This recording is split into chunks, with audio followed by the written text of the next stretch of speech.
And what is up? Welcome back. It's Friday night, and you're here with us on the Average Boys podcast. I'm here with my boy Trigger, and that's Pete Martinez. Where you out here? Put a Puro cut. snack cut. All Allah. right. Hey man, it's been a good week. It's been another hell of a week for comic book lovers, dude. There's been so much going on for the geek community that there's so much to talk about. There's so much to talk about. But before we get to that, Triggs, how you doing, my dude? Pretty good, man. I know that not all of our viewers can see this right now because they're not all in at the moment. But I got my lights, and Oh, dude, yeah, man, you looking solid, man. I just look a little bit better, and man, these things are fucking solid, dude. So solid. And you know what, man? Like I am just enjoying the hell out of these things. Actually, I got the Dasny D50 lights. They came in a pair. They were $200. They're really nifty, man. These things are made specific, like they're made to compete with the Elgato key lights. Yeah. So instead of spending $200 per light, I now have $200 for a pair of lights, and I have this nifty little remote that controls both of them. Oh, nice. And so if I want to, I can now turn on my lights. Man, fancy, man. Are they RBG or no? No, they're not RGB, which is fine. I don't particularly need the RGB, but yeah, because I wouldn't say they're not that important for like the key lights that you need for like the front of you kind of stuff going on for your stream. I wouldn't say colored lights would really be that important. You usually want something that's kind of like a warm, kind of like a light tone that just illuminates you in front, but you're allowed to still keep that nice awkward color in the background. Because like you have a really nice orange tone in the back behind you. So this orange tone, the way that I have this is because of my hue. So now, like, I guess to kind of like go a little bit into like coloring and like how you build a set. Because my dad, for anyone who doesn't know, my dad worked in television, and he worked in the media for like 45 plus years. So this guy is like the person I go to when it comes to lighting, when it comes to sound, when it comes to set building. I just want to hit the wow. Yeah. Wow. I needed to hit the wow. I didn't see if I still had that. And so he was like, well, you should go with depth, so like essentially add layers to your set,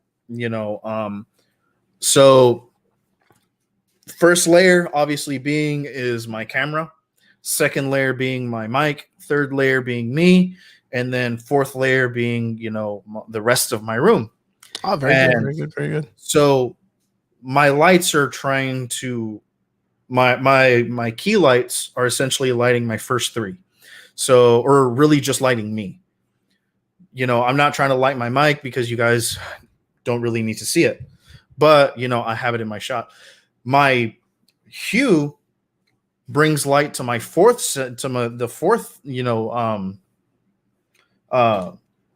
fourth part, and that creates depth. So now I'm separated from my set. I'm not equal, like my lighting is not equal to my set. So you can tell that there's a difference between myself and where I'm sitting. So that's why I've kind of like gone the route that I have. And I mean, the cool thing is that if I wanted to, I could just change the backlight on the fly. And I love that. And so, yeah, let's go a little crazy. Boom. Blue. Nice. I like that blue, man. That blue looks pretty good. So your dad gave you like a bunch of pointers when it came to setting up a really nice production quality stream set. Yeah. And I know you catch it on, you usually get a lot of your ideas too from that other guy on YouTube. What's his name? His name is Harris Heller. His YouTube channel is called the Alpha Gaming Channel. I also listen to, I also watch, who is it? Epos Vox, EPOS, and then there's also Gaming Careers that I also go to. These guys are the guys that I listen to when it comes to like how to like make a stream look prettier, how to make a stream look better, what to do. how to do it, what like equipment you should be using to do it with, things like that. So, but a lot of these got like, I mean, just about all of them, they don't podcast, they stream. The only difference between a stream, the only difference between a stream and a podcast is that a stream is a little bit more dynamic. Yeah. And so and on top of that, my shot, and my camera is considerably smaller. Mm-hmm. Here on Facebook, I'm pretty blown up. So like people see a lot more detail when it comes to like my set and stuff like that, unless you're listening to me on Spotify or Spreaker, or Apple Music or wherever, you're listening to us or whatever platform. But yeah, if you're watching us on Facebook, you can actually see the difference in like my lighting. But what I want to do is I want to light this area right here. Okay. Real dark. So there I actually might throw like a purple or maybe like a teal. Oh, you can get like some egg lights, dude. I'm actually what I'm thinking about doing is like right here-ish. I might add like a little small light, just so I can aim it at the bookshelf and illuminate the bookshelf. Yeah, you're talking like a floodlight, like those outdoor floodlights, but like the ones that are RBG though, the ones that are RGB. Yeah, they sell some online that are pretty good. I bought some a while back that were like under $70, dude, and they're pretty strong lights, man. I use them in most of my photography sets. But one thing that I did get this week, and this is actually from one of our listeners, Mr. Kyle Bates. Nice. What's up, Kyle? Maybe this Christ, though. Yeah. So is Kyle making knives or what? Yeah, it is my field knife. Wow. It's modeled after the Tom Brown tracker. And it took him a little while to make it. Him and I were kind of back and forth.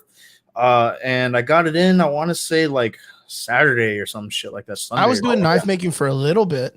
So. Yeah, man. And dude, you were putting out some pretty quality stuff, dude. I fucking want one. I tried my best, man. But it got pretty hard when I wasn't able to have like a full-on workshop area. Yeah. So like trying to work in like almost like modular sets where I'm like one moment I'm using my sander, then I got to put it away, and then I got to bring out my furnace, and then I got to warm up my steel and all that stuff. Like I was doing it modular, and it was very inconsistent like when it came to the work. So it was pretty rough. It is not ugly. No, it is not ugly. It's not ugly. Why? Who said it's ugly? Kyle's not a big fan of the Tom Brown tracker like style, but the way that he did it is because with the Tom Browns, there's like a secondary bevel right here. Yeah, well, it's because it's got a chopper on the top. Yeah, and it's nice too. Like you can see the plunge line. I mean, that plunge line's huge. That's a pretty good one. And then the finger jewel that he put on the bottom, right where that is, what is it called? It's like a ricotta or something. I forgot. Ricasso. It's pretty good. It's huge. He also gave me a fucking glass breaker, bro. Little glass breaker on the bottom. Yeah. Yo, Kyle, what type of did you use spring steel? Is that what you were going off of? So let me see it real quick. Bring it back up real fast. Ricasso. Yeah, I want to say you probably use spring steel because that's what that pitting is on the backside of the spine. The handle is very well put together too, man. That's very, very nice. You just use steel pins. You didn't do like I hate that screw on shit, man. I hate the screw pins.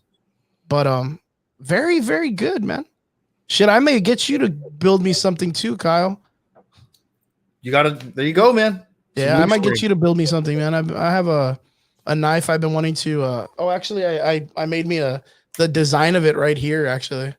Made it out of plastic because I was gonna build it. Yeah, the Spriggan, but I was gonna make it into a big chopper. So dude, yeah, sick, bro. If you could do that, I built some stuff. This was one of the knives I built a while back.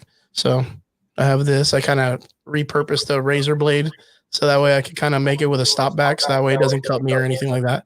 So it's different. I've done some things, but Kyle, I like what you're doing, man. I like what you're doing. Keep doing it, brother. Keep doing it. And you know what's even crazier is that there's not a lot of people down here in our area that do knives, especially custom knives. Yeah. Everyone in our area usually sticks to what they're comfortable with, which is camping knives and bone handles. Like that's all they do. Like just the basic shit for. So I'm really, really big into OTFs and like not at all like to segue and stuff like that, but I'm really big on OTFs. And so like I really, really love OTFs. OTFs are my shit. This is what I carried. I actually had a different one. This is Audrey's actually, and I had a different one when I was bartending. And that's what I used to like cut my boxes and like, you know, all my bottles and shit like that. Mm-hmm. And it was kind of just like my work knife. And unfortunately I lost it when I was a tech, and broke my fucking heart. But yeah, dude, I want to get a Microtech OTX. Oh, Microtech's a good company. Those are like $400.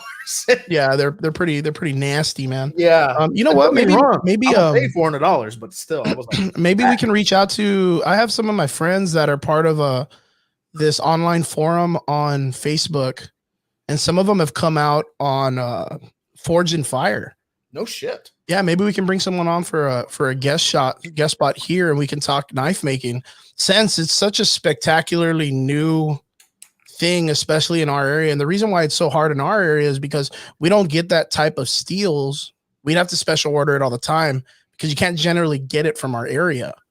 So like a lot of the time knife makers were from upstate because of like I'm guessing it's because of the railroad system, because it was easier for them to get those items. And they had a lot of steel mills in those places, right? Because the industrial situation in the Americas earlier. So well, unless the only type of steel that we can get. I mean, a lot of these buildings are getting torn down right now, man. So I'm sure like there might be some steel out there. Well, the thing is those type of steels, mild steel, like you really can't use it because it doesn't hold an edge. So the only type of steel that you can use to make knives around our area is, yes, leaf spring, but it comes at a 1/4 inch, and you have to straighten it out yourself. Like it's super hard as fuck because you have to get the metal above 1800 degrees. So you got to get it at least like cherry red. What? So you got to get the metal at least to look like the same color as your backlight. Yeah. Like it needs to get to that color. So you need to kind of set up a barbecue pit, or you get one of those like $90, $50 barbecue pits. You put an air dryer in it, but you're only going to be able to do it in like 4-inch to 5-inch sections. And then you're there hammering. We don't really got anvils in our area. And when you do find an anvil, if you find one that's a couple 100 pounds, it's going to weigh almost $1.25 per pound or per ounce or some shit. So you end up spending like $500 or $600 for like a 100 to 200 pound anvil, man. It's super fucking crazy, but you can get it done. Yeah, leaf springs do not like to bend back. They don't like to bend back to a straight shape. But the thing is, you can get it to work. Like when I was doing my stuff, I was doing leaf spring, and the way I would straighten it out is I was literally just using concrete on the ground with some shit that I was like just as best as I can. But yeah, man. Yeah, for 125 a pound. Yeah, no shit. You'd be super lucky for 125 a pound. But you know what's really cool is like, since it's not a common practice down here, people will sell you leaf springs for like super fucking cheap. Yeah. Super stupid cheap. Super stupid cheap. How cheap you can get leaf spring for knife making. It's just getting the items. So what I had to do was like, so I don't know what you use for your grinder, Kyle, but what I did was I got the 4x20 something, 4x40 belt grinder from Harbor Freight. And I had to modify it with a different pulley system so that it would spin at a higher RPM. So like my $70 Harbor Freight, what is it? Grinding, belt grinder. Yeah, the 4x36. So that, are you using that also? Because like now mine spins at like a 4,000 RPM. It's like almost like at a 1. So it's almost like, it's not like a 1/4. It's not like a 1/3. It's like almost like a solid 1 PM. It's pretty fast. It's pretty fucking fast. But the thing is I go through the belts from there super fast. So I have to get my belts from online. So you'll benefit more from getting them online. Now we'll have a whole conversation about that, Kyle, if you ever need anything. So yeah, he'll tell you, dude. And the reason why is because the spool, the fucking pulley that they have on the motor is super fucking tiny. So the belt rotates very short. So I maximized it. I made it to a 4-inch pulley, but I had to bore out the center section. But it's the thing is it's Chinese metric. So you cannot put it on an American metric. So you have to bore out the center. And it's so hard if you don't have a mill. I had to do it by hand, but dude, it was rough, man. So, okay. So you're doing a lot of the profiling with an angle grinder. Yeah, that's about right, man. That's about right. And what are you using for your heating source for your furnace or your, what's it called? I don't even know what it's fucking called. I just call it a fucking furnace. But yeah, dude, even to get fire brick, dude, one fire brick costs like $12. So like if you want to get a fire brick, you have to order like 8 of them to be able to set yourself up with a nice furnace. So like it can get fucking pricey, but if you're making knives and you're making a small little 6-inch to 8-inch knife, you got the one off Amazon or what? Cool shit, man. I'm gonna have to probably ask you about that one. I'm always scared of propane tanks. I think I'm gonna blow my whole goddamn house up. So, but yeah, dude. Okay. Yeah, we gotta talk. That'd be an interesting conversation to have one day, man. I fucking love talking knives, dude. Love talking knives. And the thing, like I said before, like when I started making knives, I had so many people that were just hitting me up on the chill that were like people I had never talked to. Like they were like, "Oh, hey man, you're making knives. Like, can I go by your house one day and go check it out? I've always wanted to make knives too." And I'm like, "I make your own shit, man. Don't fucking come and borrow my stuff." But No, you can't. yeah, I was like, I was super hardcore about it. Hey man, so Triggs, how's been your week? Good, man. Actually, today, I got fucking vaccinated. Cut. Oh shit, you got that shit today? Where'd you go? So now that I'm back in the medical field, I actually now get certain benefits when it comes to like the vaccine. And yeah, I actually went to McAllen Medical, and because like I said, I'm in the medical field again, I got the Johnson shot, and it's a single dose. So it's just this one. Oh, so you don't have to go back and get a second one or nothing? Nope. It's Damn, just Johnson & Johnson doing it hard, man. Yeah, dude. So I am more than likely gonna feel like absolute shit tomorrow. So we'll see how that goes. And yeah, dude, I'll keep you all posted on that. But my arm is like slightly sore, nothing like out of the norm for me. Is it sore because of the needle, or is it sore because of the vaccination? I want to say it's probably because of the needle. Is it long? Like, yeah, no, it's not that it's long. It's just it stung, and I was like, all right. And then the worst of it for me was that like it felt like both of my arms felt like achy. That was like it. My right arm still does feel a little bit achy. I mean, it might be the vaccine, but that's about it. And I felt like I could fucking like feel my heartbeat for a little while. I was like, and I was like, chill out, bro. Fuck. Michael Trevino just put, I think it has the lowest percentage out of the others, right? What does that mean? I don't know. Like mine is so officially it's called the Janssen. The Jensen ankles? The Janssen vaccine. Natural?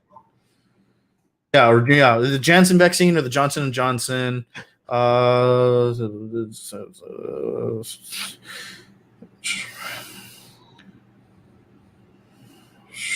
Percent protection, dude. Man, Kyle's gonna be our checker, man. He's gonna be our fact checker soon, man. Yeah, man. And I mean, me, I'm fine. I don't give a fuck, dude. I'm gonna live forever. I'm immortal, man. Yeah. I'm immortal. It's okay, fucking cool, dude, man. Audrey hates it when I say that, dude. I'm like, I don't give a fuck, dude. I'm gonna live forever. So the Kyle also put Moderna and the Pfizer are 94 to 95% respectively. Yeah. So I mean that's pretty good, man. So you feel okay? Yeah. So what did the doctor say? By when should you be all right? 2 weeks. And then you go back for another checkup, or no? I after 2 weeks, I'm not going to say I'm immune, but I'm not going to be contagious. And so, and on top of that, I'm going to be, 80%, protected anyway. So, granted, that's still a sizable margin. I really don't care. I'm going to be like, even if I were to catch it, I'm not going to get scared of it. I'm just going to like follow procedure and stuff like that, and just tough it out the best that I can. Sweet. Man, it sounds like I'm like the only person that hasn't gotten it yet, man. In the comment section, literally everybody's talking about that they already got it, and I'm over here like still winging it out in the woods somewhere in some cabin area in the valley or whatever. That's so hardcore. But I know that CBS is carrying it now. I know that they opened up to saying that they were allowing people to sign up for, I forgot where someone put it. I just saw it the other day that they were allowing people to get it. So I know that they're starting to, I guess, have more opportunities like for people to get it now, or what? Like openly? I know some places are. I know that like Walmart and CVC, they're doing it, but man, it is a bitch and a half to try and find them right now. Yeah, because of the Everyone wants them, dude. They're such look, in high demand. so I'm not the only person. Look, my friend Chrissy from high school, she says she hasn't gotten it either, so I don't feel as bad. Thank you, Yeah. Chrissy. Michael Trevino just said that after he felt a little off after his second dose. Yeah, I mean, it's casual, man. I mean, there's a lot of people out there that are talking about how they're getting side effects. I have a friend of mine named Kevin, who is a nurse, and we talked about him a couple times on the show because I wanted to bring him on because he was like one of the first people I know that got it. He got the virus vaccination earlier because he's a nurse, but he's gotten the virus like 3 times, and he said the third time was the worst one. So, I mean, but then again, it's like it's still a virus, you know what I mean? So, it's still gonna hit you. You just got to build those antibodies. Yeah. Robert's right. Like that's what everybody's saying, man. But fuck it, you got to stay up. But yeah, other than that, the week's been pretty solid, man. I mean, what was crazy is I started getting a little bit of a better sleep schedule.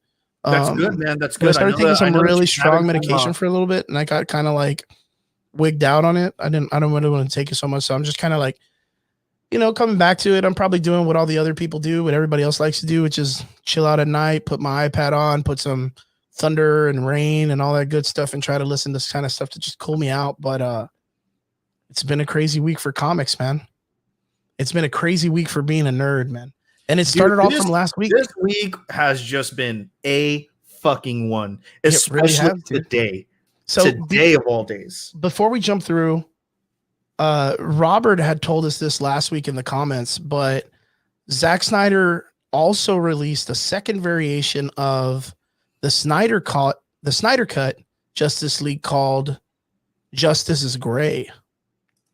And what he went ahead and did, what Zack Snyder did, was he filmed it in almost like a old school noir vibe. Black and white, yeah. Yeah, man. If you got an opportunity, that black and white in 4K or 1080p, like it looks damn good. Like it looks damn good if you guys get an opportunity. But yeah. Spent what is this? $200 on Magic. Ah, man. Magic the Gathering, bro. God, so Magic the Gathering's catching up or what? Dude, it's making a comeback, dude. Is it really? Yeah, man. I saw that Kaboom was starting to do live openings of card decks and stuff like that, talking about the new sets that are coming out. Yeah, that is pretty damn solid, man. I actually sent in my resume to Kaboom. They're actually looking for another person. So I did send in my resume, and yeah. Hopefully they hit you up, man. Hopefully, I think they're looking for someone for Anime Boom, right? No, they're looking for somebody at Kaboom. They might be looking for somebody at Anime Boom. I mean, but who else would be better than one of us, man? You comic book nerds, bro. Right, dude. And like, actually, no shit. I actually put that on my resume. It was like, dude, I run a podcast and I run a comic book podcast. I was like, this is what I do. It's so no shit. All I talk about. This is what we do. We talk nerd, man. What guy wouldn't want to hire someone that just knows nerd? Like you have to know it. It's in our DNA. Yeah, man. I could take out a comic book and be like, dude, I remember this one. So we got some really interesting news coming out of the gaming community. So I think you were gonna hit us up with some information. I was excited because Monster Hunter Rise just got released. Yes, and it plays a lot like Monster Hunter World for anybody who has played Monster Hunter World. I actually have it on all 3 platforms. So I have it on PC, I have it on PlayStation, and I have it on Xbox. Nice. I want to say I think I'm probably furthest along in my PlayStation. Oh yeah, probably. Yeah, being able to sit down and play it is kind of a little more comfortable than doing PC. PC, I feel like you have to kind of do something that's like. So with PC, dude, I'm not gonna lie, I have to remap a lot of stuff, which is actually like a good thing for me. It doesn't really bother me much, and reason being is because I have a Razer Naga, and for the people who actually know what that is, I have a mouse that's got 12 buttons on it. I got the same mouse, dude. So I'm fine. You know, I will be okay. Another cool thing that I have is I also have an orb weaver. Let me try and bring this up. Oh yeah. Did you have the separated one? Yeah. Back when I was playing WoW competitively, this is actually what I had a Naga and I had an orb. Actually had a Tartarus originally, and man, I fucking tore it up, dude. So I'm just gonna have to really sit down with a lot of the MMOs that I'm playing, remap a lot of things just so I can make things a little bit easier. Believe it or not, the game that I've actually been like on for a minute now, dude, I probably have like 90 plus hours in this game, is Fallout 76. Oh yeah, you were saying that I got back into that game and I fell in it hard. Very cool. Very cool. Dude, and you know what, man? It is a lot better than when it launched. I'll tell you that right now. It is a lot better. Oh, is that because they started to add that thing where you can kind of like customize your base, right, and stuff like that? Well, I mean, you had base customization day of launch, Mm-hmm. but there was no NPCs. None. Oh, wow. No NPCs. But now there are NPCs, and it just makes the whole fucking thing better, dude. Yeah. Like, I actually have dialogue. I mean, it's like I said, dude, it's way better. Way better. I mean, the only NPCs that you really interacted with, I think in the first iteration of the game, were like machines. And that was it. Another game that I'm actually going to be getting back into is going to be WoW. So, you know, stay tuned for that. Man, I haven't streamed in a minute, man. I'm not even. Yeah, dude, I haven't either. I've actually, every once in a while, my friend Steve hits me up to play COD with him, and him and I just bullshit the entire time. Yeah, and but that's even with really that, what I man, do. like COD is so it's just so messed up gameplay wise because it's just full of cheaters, man. I think it was just last week that there was a group of cheaters that found a way that they could end matches in one kill. Bet. Like all they needed to do was in the fucking Warzone game, all they needed to do was kill one person, and instantly they get first place. Dude, fuck you, Con. Like, man, dude, like, and Activision does nothing for it. Like, I just saw earlier that there's a new game that's coming out, and I forgot what it's called, but it's very similar to the whole Battle Royale thing. But what they're going to be doing is if they catch you cheating, they're going to watermark your character as a cheater. Like across the face. I think it's Outriders. Yes, Outriders. Exactly. Yeah. Outriders it is. They're going to brand your character as a cheater. They're going to put a watermark huge across your character that you're a cheater. Yeah. And that's man, dude. I was like, fuck it. Cool, dude. Shame them, bro. Shame. Game of Thrones, dude. Shame that person. Like, let them know that they're cheaters. Like ban them and do whatever you need to, man, because they ruin the whole thing because they either suck at the game or, of course, they try to come off as like I'm a troll or whatnot, but it never plays off that way. It's always people that just suck at the game and they just want to be cheaters. So like it literally takes the fun out of those who try to play the game for what it's worth. Yeah. But Activision, the company that runs Warzone, doesn't want to establish an anti-cheat. So what it is, and this is just my personal opinion on what I think they're doing, I think they're selling code to like the First Strike controller company, which is the guys that make the modding controllers. The ones that, you know what I'm talking about or no? Yeah. It's like I believe it's called the Zen, the Cronus Zen and the Cronus Max. I believe they're selling code to those people because they market those at GameStop.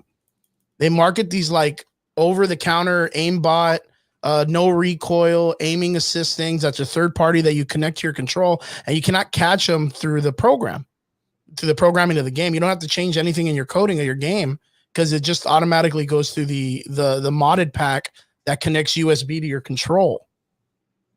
So it's like it's an easy way to cheat. You don't get busted as fast.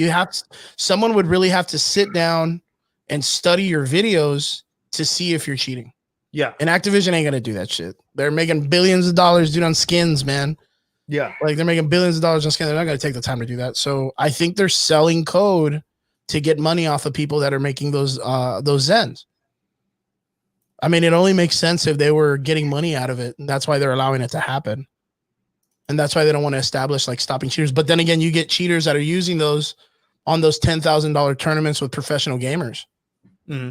And then you get fucking flip outs like Dr. Disrespect and all these other dudes that are yelling and screaming on their streams because people are cheating in the tournaments and costing them money. So it's nuts, dude. It's just nuts. That's 100% why I haven't played Warzone in like months. Like almost, it's felt like. I know I probably get online like for like a couple minutes to see the new skins or see something, but I'll usually just jump off. Or if not, I'll just jump on zombies. I love zombies, so can't really cheat in zombies when you're just playing against the fucking the game itself. Yeah, when you're not playing against someone that's cheating you. So, yeah, but it's really, really cool. But going back to what we're talking about, the Nintendo Switch just released Monster Hunter Rise. It is a Japanese-esque ninja-based theme of a game, right? Well, it always kind of has been, you know, like to be completely honest, there's always been some sort of Japanese-esque skin for like your character. Monster Hunter World has like four or five like looking, you know, skins and hairstyles and shit like that you can get. So that's why I've always enjoyed World. But but the Monster Hunter franchise has kind of been saving Capcom as of late. I would agree. Yeah, I would agree hardcore. After Mega Man kind of like, you know, went, you know, had its decline, Monster Hunter started picking up in its, you know, in its popularity and has just carried Capcom, in my opinion, for like the past decade. And do you know where I can buy GameCube game stuff down here? Michael, I recommend, of course, the Flux. That's going to be in McAllen with Chris Rodriguez and JD Ellis, good friends of ours. They usually sell some really good retro stuff. Of course, Kaboom Comics does has some retro equipment and accessories that you might be able to find some things there. But I know that the Flux will have video games and that's what they specialize in. Like that. Yeah, the Flux kind of specializes in like retro stuff. Mm-hmm. So like that's a little bit more up their alley than Kaboom. Bro, they even have GameCube, Sega Saturn stuff, dude. Yeah, I mean you can buy a GameCube at the Flux, I think. Yeah, dude. Like, yeah, I'd recommend the Flux. And the thing is if you need to, you could hit them up and they could probably find you the thing you need also. They'll go search for it too for you. So hit up the guys at the Flux, Chris Rodriguez and JD Ellis, and they'll get you. Tell them that the boys from the Average Boys sent you. Yeah, tell them the Average Boys sent you, man. Boom. But yeah, the Nintendo Switch with Monster Hunter Rise, I was thinking about buying it. I really was, because they have a bunch of new mechanics. You know, they have this thing where now you have the wire bug. Of course, you have your companion, right, which is like your cat. But I think they just added a dog that you could ride like a horse. That's like super fast. I'm already excited because you already have a pet cat that comes around and fights battles with you. But now you get a dog, dude, like a basset hound, and you can ride. Dude, I'm super excited. It's like sick, Monster Hunter is so weird because of all the weirdness that comes with the game. Like it's such like a weird anime. Like I don't know how to explain it. Like it's got like its darkness to it where it's super serious about hunting monsters and cooking them and taking the meat and the skins and making armor. And then it's got silly little dances and silly little cat noises and like little funny hats you can put on each other. Like, you should like watch the cooking animation. It's super weird, man. Yeah. But the thing is that I really liked about what I saw for the new mechanic is the way that you can move around the map faster. Yeah. Like I said, it plays a lot better like controls for the character. Yeah. So you can now capture and ride the animals and have them help you in battle. Yeah. That is, dude. Okay. So how does that come along? Is that like, do you need a specific weapon? No. Or a specific tool, or does it automatically come with you? I'm not entirely sure. I've yet to try out that mechanic, but I know that like, so a new mechanic, I want to say in Monster Hunter like 3 or Generation or something like that. You could actually like jump off and and land on yourself to them, and then like strike there and stuff like that. It's just been very recently where you can like essentially ride them a little bit. Like in World, you could. So yeah, in Monster Hunter World, you could. They could like buck you off and stuff like that. Then they would buck you off a little bit, but so I really liked that mechanic, and that was fucking sick. The one thing that I'm glad that they did not roll over from the original handheld games was the fact that, and I'll kind of show you guys what I mean. So originally, the way that they had everything going was that you used your directional pad to look. It was very Resident Evil. Yeah. So you moved with your joystick, but you looked with your D-pad. Mhm. So you had to like stop what you were doing, attack, Look around. and then and then like move at the same time and then attack, instead of where everything's very like free flowing. yeah, you can look and move independently with Joy-Cons. Very, very cool. No, well, I don't know if you've been able to see the trailers for it or see any of the updates for it, but they actually have it on Rise now, where, of course, like in Monster Hunter World, you can get on top of the animal and you're using it to kind of like, beat it up and attack it and know where it's powered on. You could actually get on top of the creature, mount it, and control where it goes, and you can use it and its attacks against other animals now. So the only way that I could see that and is probably through like an upgrade with the wire bug, because that's a new addition to the Monster Hunter franchise. Is not just the Palamute, which is the dog, but it's the wire bug. So you like a grappling hook, right? Yeah, so you essentially like throw a bug out and like a wire attaches and you yank yourself, and like you can essentially like throw yourself kind of.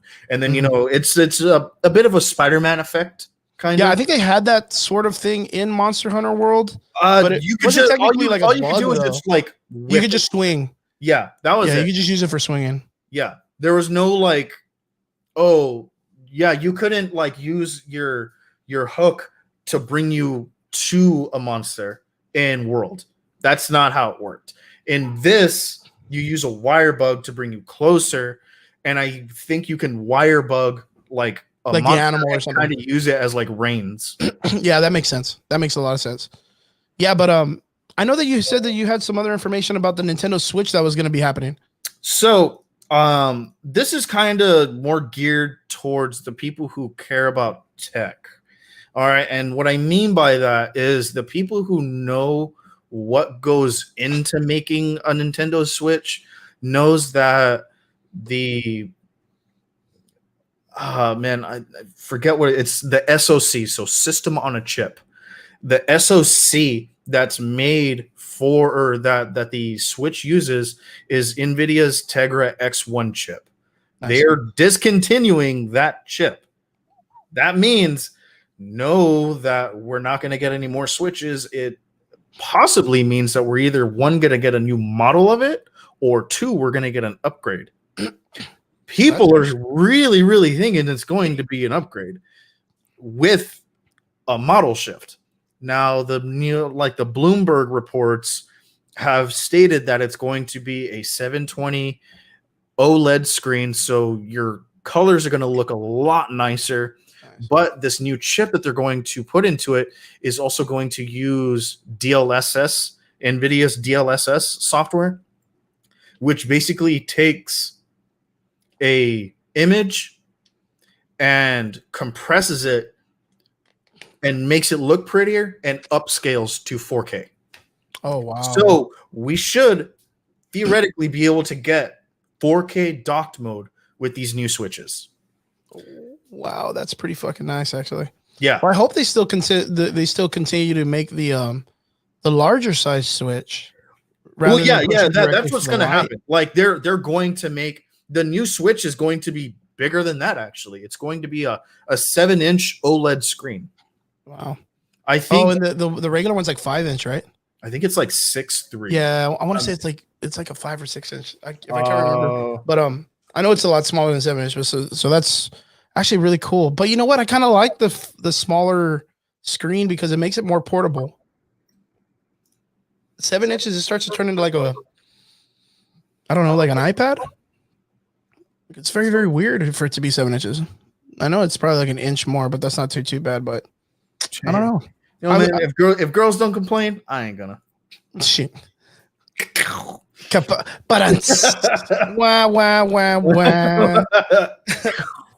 Yeah, but I do like the smaller, sleek design of the light.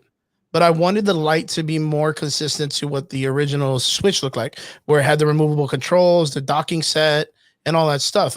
You're still gonna get that. So you're still. I really hope so, dude. Yeah, no, it's going to be essentially a full-size Switch, just a little bit bigger now. And you know what's really weird? Like going off of this idea, what you're talking about, where they're going to be canceling out that Switch set and hopefully upgrading to something different. That does kind of coincide with something I heard about a month ago, where there was a lot of this kind of talk that was going around where they weren't making enough NVIDIAs and graphics cards and the 3060, and a lot of these cards weren't being made, and a lot of people were saying it's because the companies were not distributing them because they just weren't building them fast enough. But what I heard is that they were actually running out of the precious metals. Yeah, for making there's a silicon shortage. Yeah, I heard it. And you know why? And you know why there's a silicon shortage? Why? What's going on? Dumbest reason.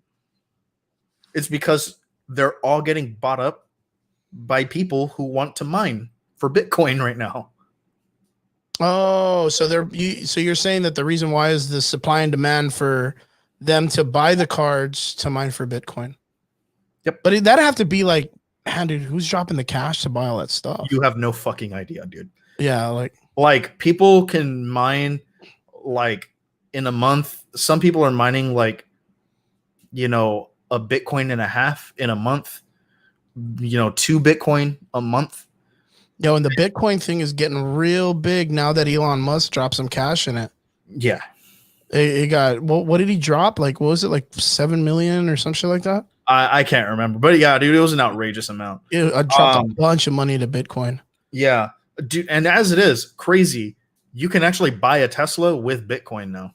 Yeah, that just happened like 3 days ago, right? Where they just released that? Yeah. Holy shit, dude. Like, I kind of feel like with the impression that Elon Musk has made into the idea of Bitcoin, like it's going to be more of a solid thing coming up soon. Because I've always looked at this whole cryptocurrency as kind of silly. Because I'm looking at it the way it is to like buy like COD chips or whatever the fuck you do online to buy skins and shit. Like it's just money that's coming out of video games or whatever. I mean, now that Elon Musk is getting in this shit, like it kind of is. But the thing is that like very much like the money on Earth, you know, printed money and stuff like that. There's only a finite amount of it.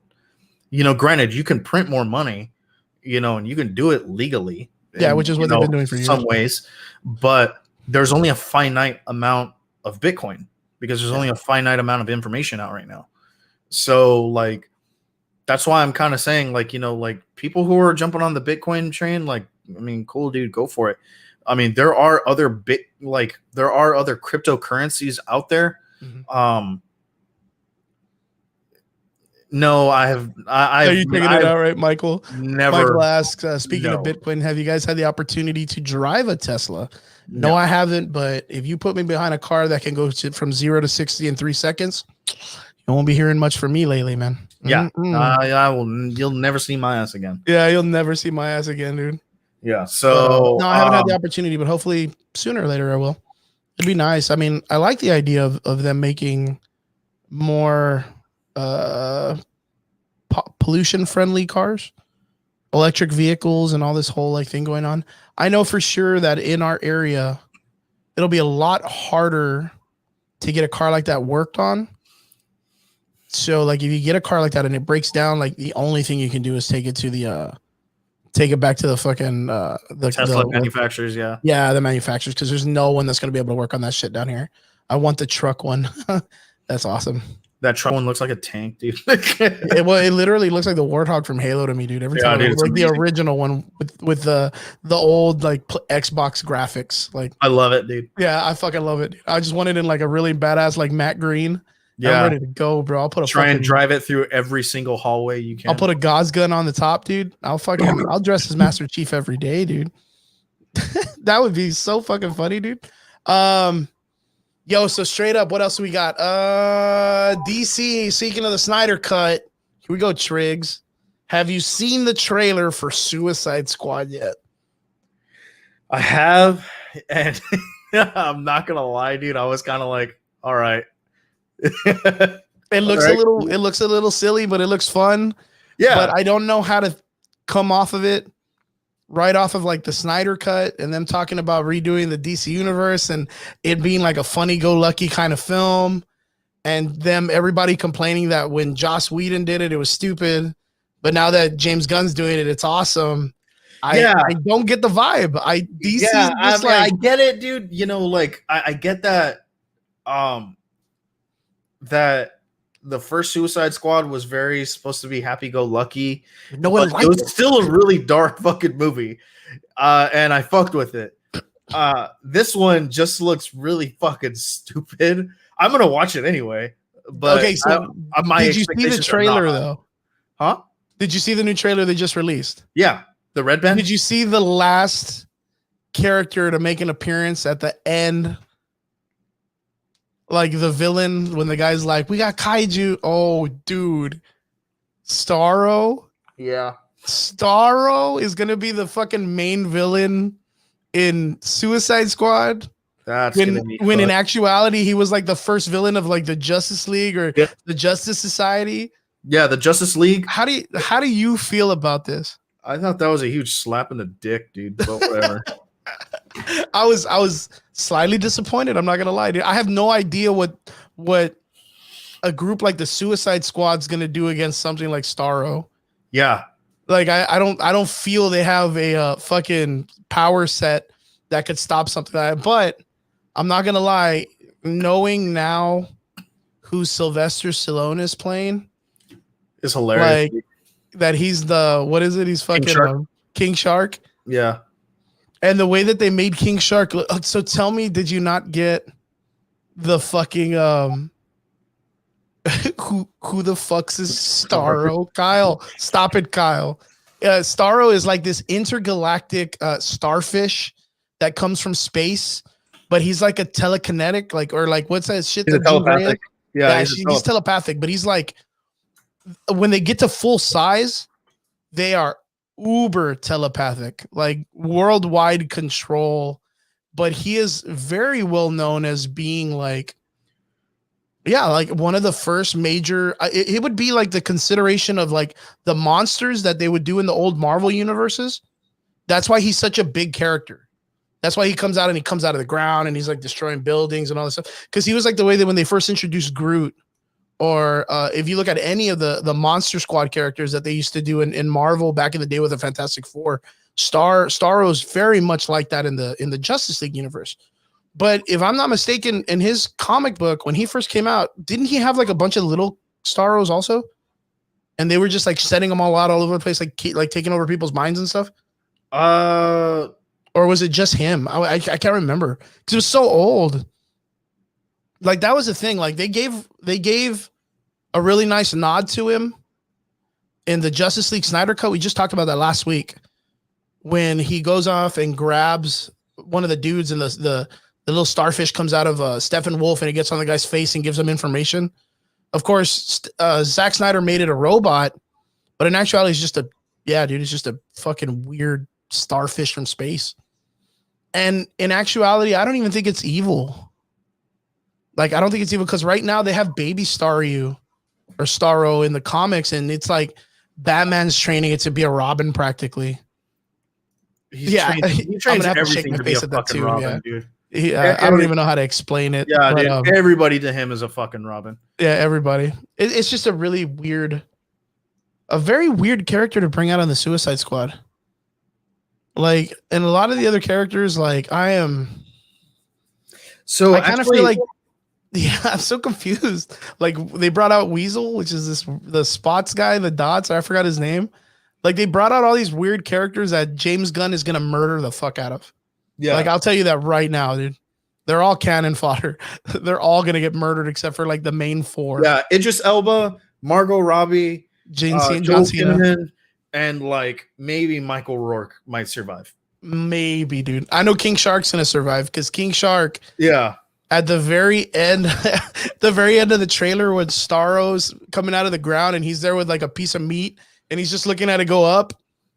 I was 100% like, wow, they're taking some head nods for King Shark from the Harley Quinn animated series, where he's just like this dummy of a character that's just muscle. yeah. Like I'm super excited, but I feel very cut and paste that's going to be their Groot. Yeah, it really Like is.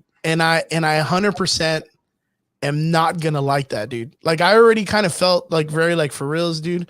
When he points at his hand, and he's like, King Sharks has a hand or whatever, And they're like, yes, you have a hand. I was like, dude, isn't that like Rocket Raccoon and Groot? Like, it's the exact same thing. Like, if you look at Guardians Part 1, I am Groot. Yeah, we know Talking Tree. Like, what's with this guy or whatever? Like, I feel he's almost going to write King Shark the same way. Yeah. And I feel like it hasn't been in just recent times. And, and speaking of James Gunn, dude, and, the whole Marvel Universe thing, did you hear about what happened to Black Widow yet again? That they delayed it till July. No way. Yep. Didn't they just say they were going to release it? Yeah, on Disney. And then they pulled it back again. Yeah. Oh my God. I'm not gonna lie, dude. My caring for that movie is almost fucking non-existent anymore. Oh my God, man. Okay, so the only reason why Marvel would do that would be because the movie's gonna have something huge in it. I think so too. Like, it has to have something big enough that Marvel's like, we got to push it back, dude. We got to push it back, dude. We got to push it back. Because, dude, they released a Snyder Cut, which I feel deserved theater more than the Black Widow movie. That's nothing against the Black Widow character. That's nothing against I'd have Scarlett to agree with Johansson. you on that. I would really have to agree with you on that. My only shtick is that it's fucking 4 hours. It's 4 hours. Yeah. People are going to be really uncomfortable holding a piss for 4 hours. That's why, at least it was cool when it was at my house. I mean, you could still hear the movie, and my bathroom was right there. Yeah. It wasn't, we weren't going. And if I'm not mistaken, I know that in an interview, Zack Snyder said that there are select theaters that are showing the Snyder Cut with a, what's that shit called? An intermission? Like an actual intermission where like it gives you a 15-minute break to go to the bathroom and get fat snacks or whatever. So there was the idea of them releasing it in theaters, like for them being that they were going to establish it with the 4 hour mark. But come on, man. Like we already know the future of Black Widow. Yeah. Like, it's not like we don't know what happened to her. Endgame literally explains what happened to her. I mean, yeah, literally, this is going to be a story that's explained from like spoiler alert. She fucking dies. Yeah, she's fucking in the bottom of the fucking fucking forever well or whatever you want to call it. Like, it just doesn't make sense unless there's like a huge reveal, which going to what we'll hopefully be talking about a little bit later, which is the Winter Soldier and Falcons TV show. They're already explaining what the fuck is going on in that show. Even so WandaVision's already kind of given us a future of what's coming up in the Marvel Universe. People who read the comics and know the arcs already kind of get a gist of where they're proceeding. The only thing that I would see that they're doing and they're hiding is the fact that they're probably going to go forward with Thunderbolts, the Young Avengers, and the Captain Hydra story. That's the only thing that I could see that they're hiding. Because right now, of course, like you can see the Young Avengers already appearing. I really hope that they don't do. I really hope that they don't do Captain Hydra, mostly because they have to. They have to now. Like they have to. I don't. They don't have anything. There's nothing left, dude. There's nothing left for Winter Soldier or Falcon. The only thing they can do with the Winter Soldier now is the Man on the Wall. Right? The only thing they could do. Sick though. That would be amazing. But they have to establish. But they would have to do Original Sin. If they did that, they would have to do. They have to do Original Sin. They would if they did the Man on the Wall, that's the only story that matters left for Bucky. The only thing that matters left for his character is his relationship with Black Widow from the past. But they didn't establish that they cared enough about each other. Like they didn't care enough during the movies that they even interacted with each other. It was only like one line that Black Widow's like, dude, don't you even remember me or whatever the fuck? Like one line, and they never touch base on that again. Like not even an end game. Spoke after that. No. I think that was like nothing. There's not even like a. So it's even weirder to think that would be the next thing. So right now, what we're watching in the comics or in the television show is literally the best story for Falcon and Winter Soldier together at one. That's it. Like there's nothing left comic book arcs for their characters except, like I said, Sam being Captain America is probably his next thing. But do you think Marvel will interest. I can't even believe we're getting into this conversation already, but I'm so passionate about it. Do you think that Marvel would give Anthony Mackie the opportunity to have his own Captain America movie?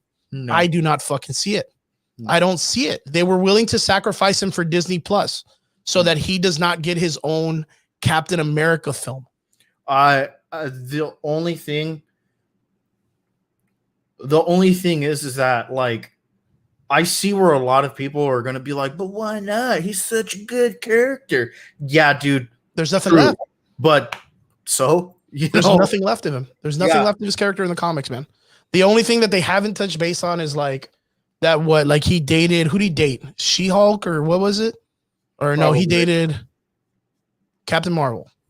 No, that was War Machine, wasn't it? Yeah, War Machine dated Captain Marvel. Ew.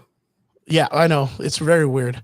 But yeah, like even with that, like I can't even remember, but I know that he was involved with someone. And that's the only other thing that he had that was very cool, I guess you could say. Other than that, his character never has an arc that's very much about him. No, but the thing is like, and even then, like I think the only time and with what's going on in the show right now, I think the only time that he had like a cool thing going on was, I think either Civil War or the lead up to Secret World or Secret War, and that's when he fought U.S. Agent, John Walker, the guy that we have now. And even then, I mean, that was like 2 or 3 panels, and that was it. Would they pull the trigger on a black Captain America? It is so funny that you mentioned. Okay, that. Yeah. Well, hold on. We're going to get into that in a little bit for sure. There's a lot to talk about that, but we do have some other things that we want to touch base on. If you haven't found out yet, they just released. Okay, so yes, they released the Suicide Squad trailer. Super awesome. The Nintendo Switch, Monster Hunter Rise, great shit. Now, out of nowhere, dude, on early release, they released Invincible on Prime Video, dude. If you guys have not had the opportunity, they released 3 episodes, Amazon Prime Video, the Invincible cartoon by Robert Kirkman. Yeah, Kirk. That's the guy who made The Walking Dead. Yes, The Walking Dead. Yeah. And not only that, there is rumors that he's about to buy DC Comics. Like the entire DC Comics. So that's nuts. And we talked about this before because I told you Marvel would buy him, or Disney at least. But Robert Kirkland or whatever, he is actually in line to buy it out. He's got some deep pockets with the Walking Dead TV show. And now with Invincible coming out, if he ends up doing that, there's a possibility there'll be a lot of crossovers between the Invincible comic and DC. So that would be pretty cool. Giving the comic books back to people that love them. I'm about that shit. So, yeah. But if you have not seen it, we've covered Invincible here on the show, so we don't really got to talk much about it. The show moves at a really good pace. I know that Triggs was a little bit off, right? When you said it happened a little bit too quick. Yes. And so I'm not going to say spoiler alert. Yeah, right? it just felt quick. And the reason I'm not going to say spoiler alert is because this comic book ended 5 years ago. Oh yeah, dude. So that was the reboot. No, that was the entire line. Yeah. So there was a reboot in like the main story. Mm-hmm. And like, I'm not going to get into that, but there was a reboot in its main story. It didn't end. And then they were like, oh, we're going to come back to it, reboot it, and then finish it. Mm-hmm. No, that happened like the last quarter of the entire story. Of the entire season. And so there are things that happen in Invincible that happen out of order a little bit. Yes. Now, what I mean by that is that there at the very, very end of episode 1, you find out that Omni-Man is not entirely who he says he is. Yeah. He does something very bad and he kills a lot of people. Yeah, very brutal. Not getting too crazy about it. There's a lot of story development that happens like within the first like couple of episodes of the comic, which is amazing. And because like there's so many things that are happening at once. I am all for it. For it. What I really, really liked most was that, yes, graphic is definitely the way to describe that. What I mean is that like the invasions that keep happening with the Flaxians, that does happen, yes, but when he leaves with the Flaxians, he stays there. Yeah, he's there for stays for a minute. Yeah, he's there for a long time. Yeah, he's not there for like an afternoon. No, he's there for like a year. Yeah, and then he comes back, and like he looks exactly the same way. He looks all aged up and stuff like that, but he's Viltrumite, and so he's like Superman on like kind of testosterone. Yeah, on like a testosterone booster, and I like that. That's funny. I really, really like where they're going. I really, really like the development of the characters. I love all the underhanded shit, dude. I love so good. It. I think it's really refreshing to see an animated series be rated R.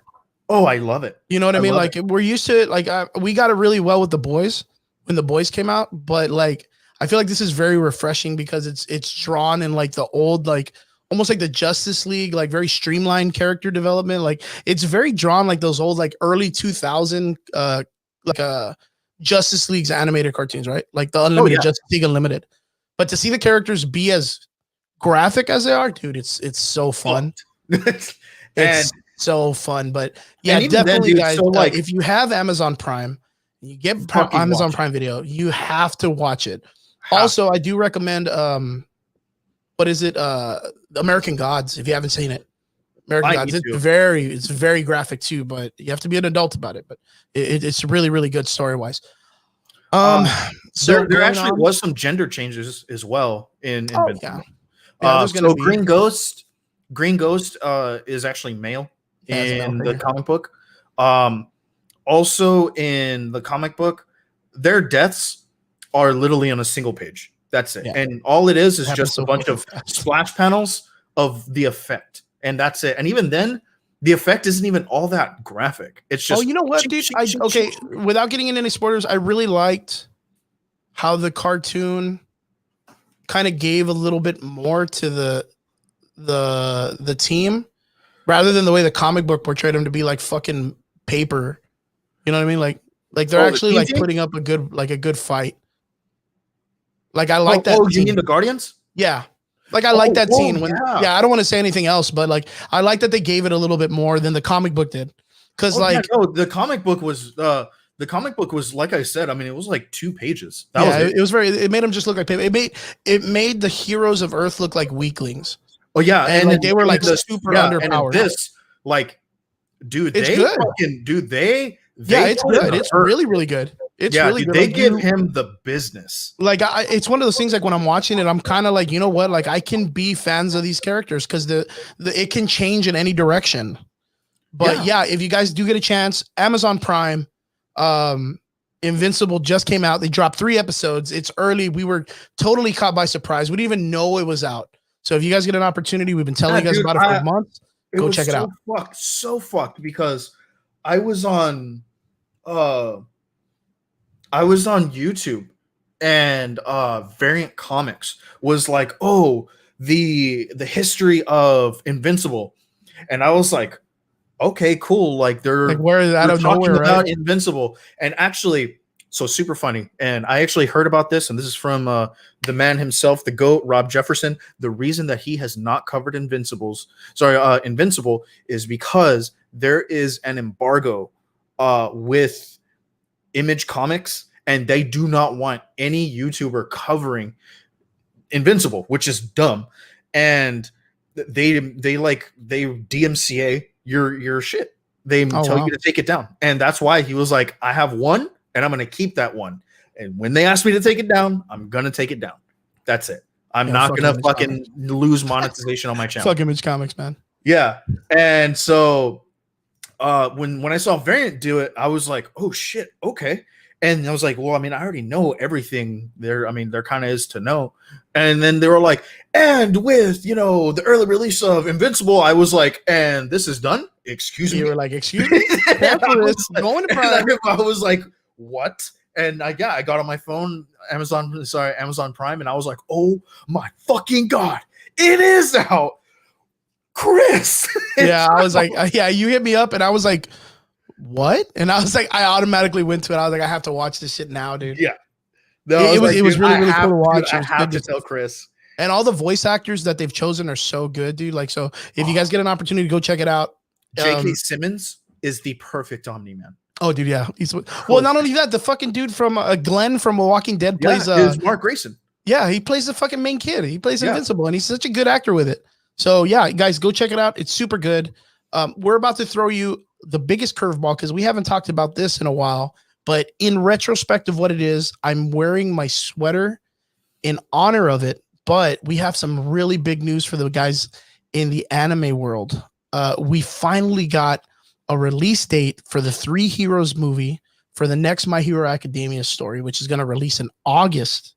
Which, if I'm not mistaken, August of this year, I think they said August 9th or August 6th. I'm looking it up right now. Yeah, they released it, which is the even John Cena, fucking WWE Mr. Can't See Me or nothing like that, even retweeted the Three Musketeers reference that the My Hero Academia company made a couple of months ago on Twitter because it was a big thing, dude. It was Bakugo, Todoroki and Deku all dressed up in these new like Tron almost esque espionage dark clothing, and apparently it's going to be called like World Heroes or something like that. Yeah, and like what I think that they're going to do is they're going to send the 3 to America, and they're going to meet the vigilante crew. Yeah, it's World Heroes Mission, and it's coming out August 6th. So my theory is they're going to send those 3 to America. Because that's the only thing that Deku hasn't done when it comes to what All Might's done is go and study in America to be an American hero also.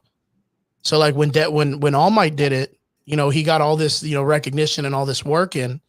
But I think they're going to send all 3 of them and they're going to meet the kids from Vigilantes, the anime book. I honestly, I think that's what's going to be happening in the next fucking few issues. But I mean, heck, dude, I hope it happens. Yo, they've been getting that crossover for a while. Not only have we got a release date for the movie that everyone is just anticipating the shit out of because it's super fucking exciting, but we also have the beginning and the start of in the manga, the final chapters of the show, My Hero Academia. The entire manga series is coming to an end, and it just started with the final chapter. And season 5 is about to start showing release and on Funimation this Saturday. They're starting season 5. I am super stoked for My Hero work, dude. I am so excited with the way that they carried the story of My Hero Academia. What they've done with Deku as a character, what they've done with all the characters in general, even Bakugo's growth, dude, when it came to the Shigaraki fight, the Shigaraki arc. Like the last 2 arcs in the story have been amazing, from the Shigaraki becoming the new major villain in the League of Villains, then into Tartarus, then into Dabi's backstory and Endeavor, and now into where Deku is kind of like, I got to do my own thing. I'm on my own or whatever the fuck. Like, I don't think it's necessarily I got to do my own thing. It's, hey, if I stay here, I'm going to put you all in danger. Yeah. And not only that, they moved all the families there too. Yeah. So a little bit of talk about My Hero Academia. We're going to get into a little bit of some spoilers. If you haven't been into the manga, you guys are missing out. And that's the same thing that goes with the One Punch anime or the One Punch manga. The One Punch manga is completely bonkers right now if you have not checked it out. I recommend, of course, trying to find, of course, going to Comixology or some type of app that you can, give money to the manga. There's also Viz Media. Viz Media also. So if you get an opportunity, there's different ways that you can outsource to get to the manga. If not, you have your local anime stores that do carry the franchises. So make sure you guys go check it out. If not, there's different ways to check it out online. I do it sometimes where I got to do the the Captain Jack Sparrow pirate kind of work. I got to get to my mangas whenever I can. That honestly, the super shitty thing is that's the only way to read Kengan Omega. You have to Kengan do it Omega. online because it's not published. It's not published yet. But yeah, there has been some really interesting growth with the Deku character. There's been a lot more talk about the previous users. So And- with that being said, dude, so the biggest speculation about what's going on, because right now we're in the end game.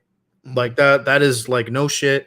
Like if you are caught up with the manga and you don't think that you're in the end game right now, you're high. But yeah, we're in the end game right now. The biggest speculation is right now, and I'm really hoping that this is actually what it is that they pull the Shonen Jump, the Shonen time skip. Every Shonen anime has done it. Every single one. There has not been a single Shonen anime that has not time skipped. What do you want to explain? Explain it. The time skip. So what I mean by time skip is, look at Naruto Shippuden. That was like a 2-year time skip. Look at Bleach. That was also like another 2-year time skip. Same thing when it came to Dragon Ball Z. That was like a 4-year time skip. You saw it in Yu Yu Hakusho.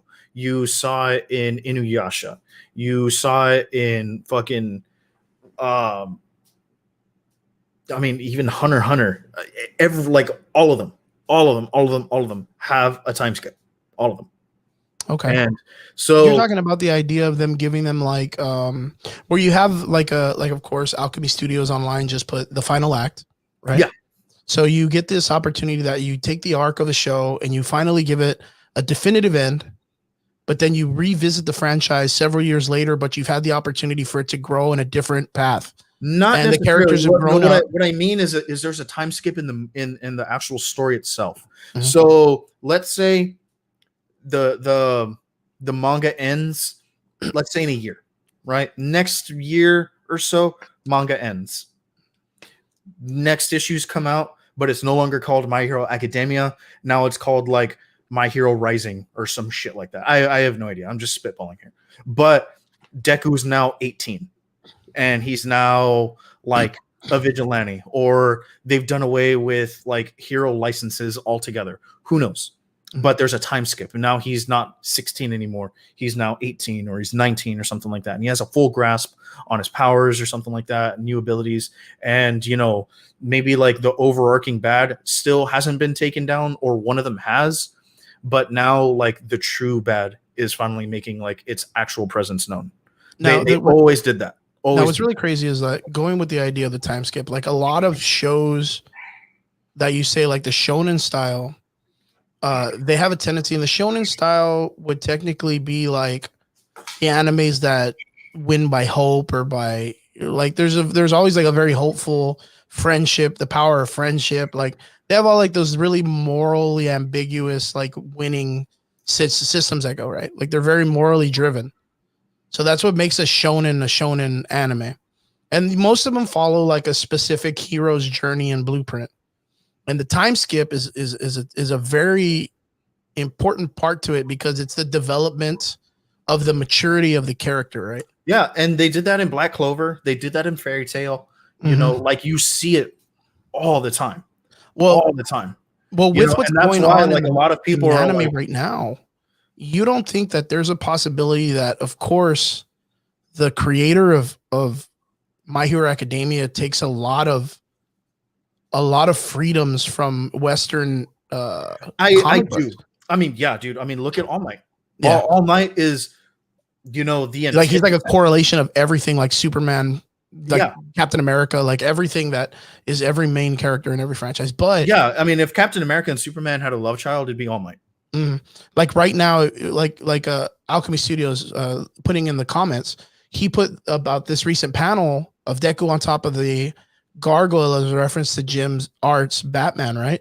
Yeah. But and then his next comic is kind of exactly what I was just talking about.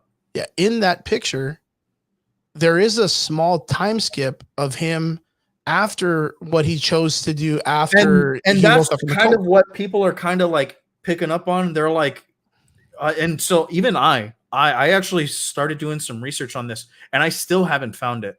What month it took place? Sorry, the I think it's called like the Shibuya arc. Yeah. Or it's like the Paranormal like League arc. When it actually took place, like chronologically in their timeline, when it took place. Because like that last panel is April, and then you see him grabbing his because that's Gran Torino's cape. Yeah, his clothes are tattered, but you could see that there is a maturity to him from where it left him off from the last fight.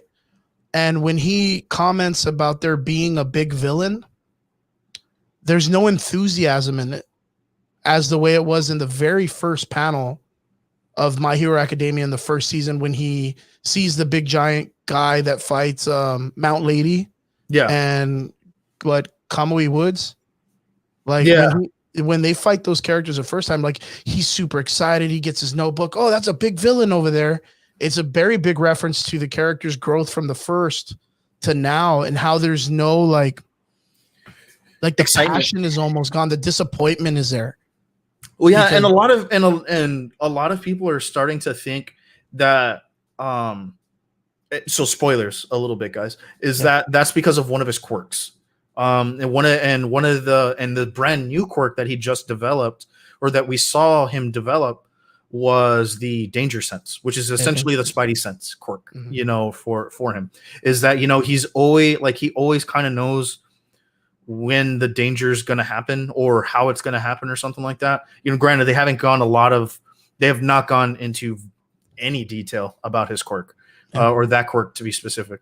But some people are kind of speculating that, hey, he's just mentally drained, that's what I feel, emotionally drained, that like he's not given up. He's just worn out. Yeah. It's kind of one of those like one of those heroes who did so much good, but he's like, what, I got one last ride in me. Let's do this. Yeah, or even in the concept, like you said, where like you've done all this good, but for what? If it just constantly comes back. Yeah. Because like even with the idea of what's happening next in the next chapter, it's almost like a rebranding, because he's going to be going up against a character he's already faced. So like, and I expect him to clap that ass. Yeah, I was going to say, like, in my mind, like thinking of the villain, if you're not familiar with it, they just brought Muscular back, because the thing is in the last season, or in the last manga chapters, they released a bunch of villains from Tartarus, which is the major prison for all the major villains. I'm sorry, my hair looks all jacked up, but it's okay. Dude, mine ain't much better, dude. There's all the villains got released, which, you know what, I feel is going to make for some really good storytelling coming up, because it's like we just said right now, like the way he looks, he's just so worn out with everything, right? Yeah. Because he feels like, or the way we feel right now is, with all the work he's put into it, nothing ever changes. But the thing is that I'm excited to see the characters that he's interacted with and changed the way they look at heroes, like Slane. I'm so excited for him to run into Slane, because I want it to be where Slane helps him, where like Slane stands by him because he believes in his methods and he believes in him being a real hero. Like, and then you can see, what was that one dude with the little girl that just came out like not too long ago? Oh, Gentle. Yeah, Gentle. Like those kind of heroes where. So with Stain, Stain just thought that heroes were bullshit. Yeah. And there was only one All Might hero that he wanted to have kill him, and that was All Might. And then when he fought Deku, he was like, this kid is a hero. If I'm going to die, it's going to be by this kid. Yeah. And you know what? Like, I don't think he's just going to sit idly by. I mean, hell, I could very well be wrong. Who the fuck knows where this can go right now? It is so ambiguous. I love it, dude. Love it. The speculation is off the charts. Oh, dude, it's for so 307. Good. Yeah. Because there is the idea of them losing the Academia title and it continuing on, which I 100% agree with, because I don't think that there's no opportunity for this story to continue off of the line that it's already created, because it created a very great foundation. If you're creating a universe based on a hero that was like All Might going to Deku and then spawns out to the entire universe, that is an awesome foundation to build an entire superhero universe on. So yeah, and that's why I kind of like would love to see the time skip where he's still no longer in school or is no longer affiliated with UA, and he becomes a vigilante. Like, how cool of a twist would that be? The greatest One for All user ever ends up becoming a vigilante and not a graduate of UA. Well, we know for sure that even with the first words that come out in the series is that this story is the story on how Deku becomes the greatest hero of all times. Yeah. Like it's literally him explaining it. So we know that it's going to happen. Yeah. And we know he's not going to die doing it because of course it's him telling the story. But the thing is right now we know from the story that the current user is asked by the previous users to be the last user. Oh, like for such a good reason too. Yeah. I loved it. Like, and it's one of those things that if there was one thing that has always been foreshadowed is the quirk singularity. Yeah. Is when one person gets the quirk to end all quirks. And I have a feeling that it's going to be Deku who wipes out all the idea of quirks being around. And that's how he becomes the greatest hero ever, is because he just stops quirks. Because how do you normies? Because it would be one of those things like, how do you become the greatest hero in a universe where everyone is a fucking superpower? Like, you know what I mean? Unless you find a way to stop the 80-90% of people who have powers from getting powers in general. Dude, yeah, I mean, I see that. I'm just hoping that they don't pull like a House of M and just be like, no more heroes. Yeah, you know what I mean? But the guy does get a lot of reference from Western shows and Western comic book theories. Yeah, and I love it. I truly do love it. But at the same time, this guy also does follow a lot of the shonen, you know, esque like methods of writing, you know, and because you were right, like every fucking shonen jump always has that with the power of friendship. Yeah, yeah, it's just what or it like with the power of determination. Yeah, it's kind of like the silly part, like where the friends all just, like with the power of love. It was prominent in the first My Hero movie. Yeah, when fucking Deku and All Might team up, and fucking All Might does this little pose where he's like a fucking bodybuilder in the middle. Dude, I laughed so hard, but I was like, it's a shonen fucking movie. Yeah. They're going to stop him with the power of friendship, even though the guy's got like a fucking Megaton Gundam wing and shit. Like, they're going to punch it to death. Just watch. Yeah. They're going to double Detroit smash it. Yeah. They're going to double.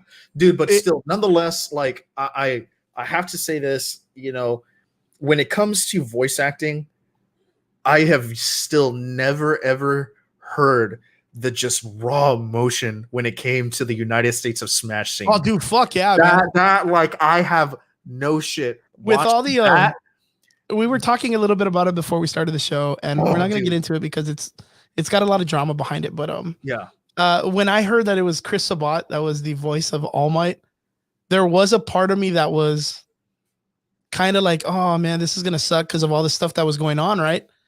But then again, it's like, yo, the voice of fucking Vegeta is the voice of All Might. Piccolo, so like, I mean, bro. I was so like, dude, like just to hear him scream, like he has such a magical fucking buttery fucking awesome voice for like the voice, dude.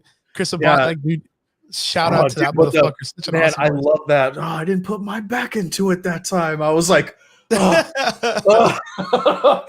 so good, dude. Oh man, dude. Like it's so cool to listen to these guys because a lot of the voice actors, they do several different. They're so good, dude. Like the guy, I forgot his name off the top of my head, but the guy that does Wolverine's voice. Oh, Mike something. Yeah, I don't know. I see a bunch of trailers about him, but like he's everywhere. He's fucking he's the voice of the main character from Cowboy Bebop. I forgot his fucking name off the top of my head. Steve Bloom. Steve Bloom? Yeah, Steve Bloom. Yeah, dude, he is so cool. He was the voice of Tank in fucking Zombies. He's been Wolverine for like 1 million years. Like he has done so many great voices, but his voice is so iconic.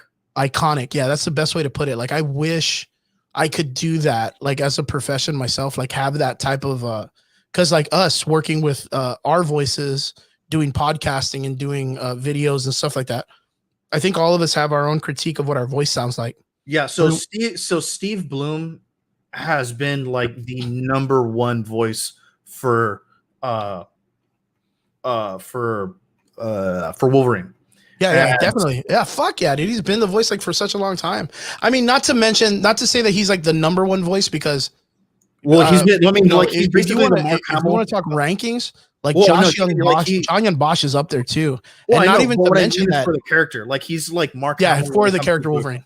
You know, he is the guy. Like you hear the Joker, I say the Joker Mark to Hamill. you, like Mark Hamill. Yep. You know, And did you hear him in Invincible? Yeah. Mark Hamill's in Invincible. yeah, Yeah, His yeah. As a art- matter of fact, yeah. He's the fucking, the trailer, dude. Yeah, he's art. yeah, he's the fucking guy that's He's making the already- costumes and shit. yeah.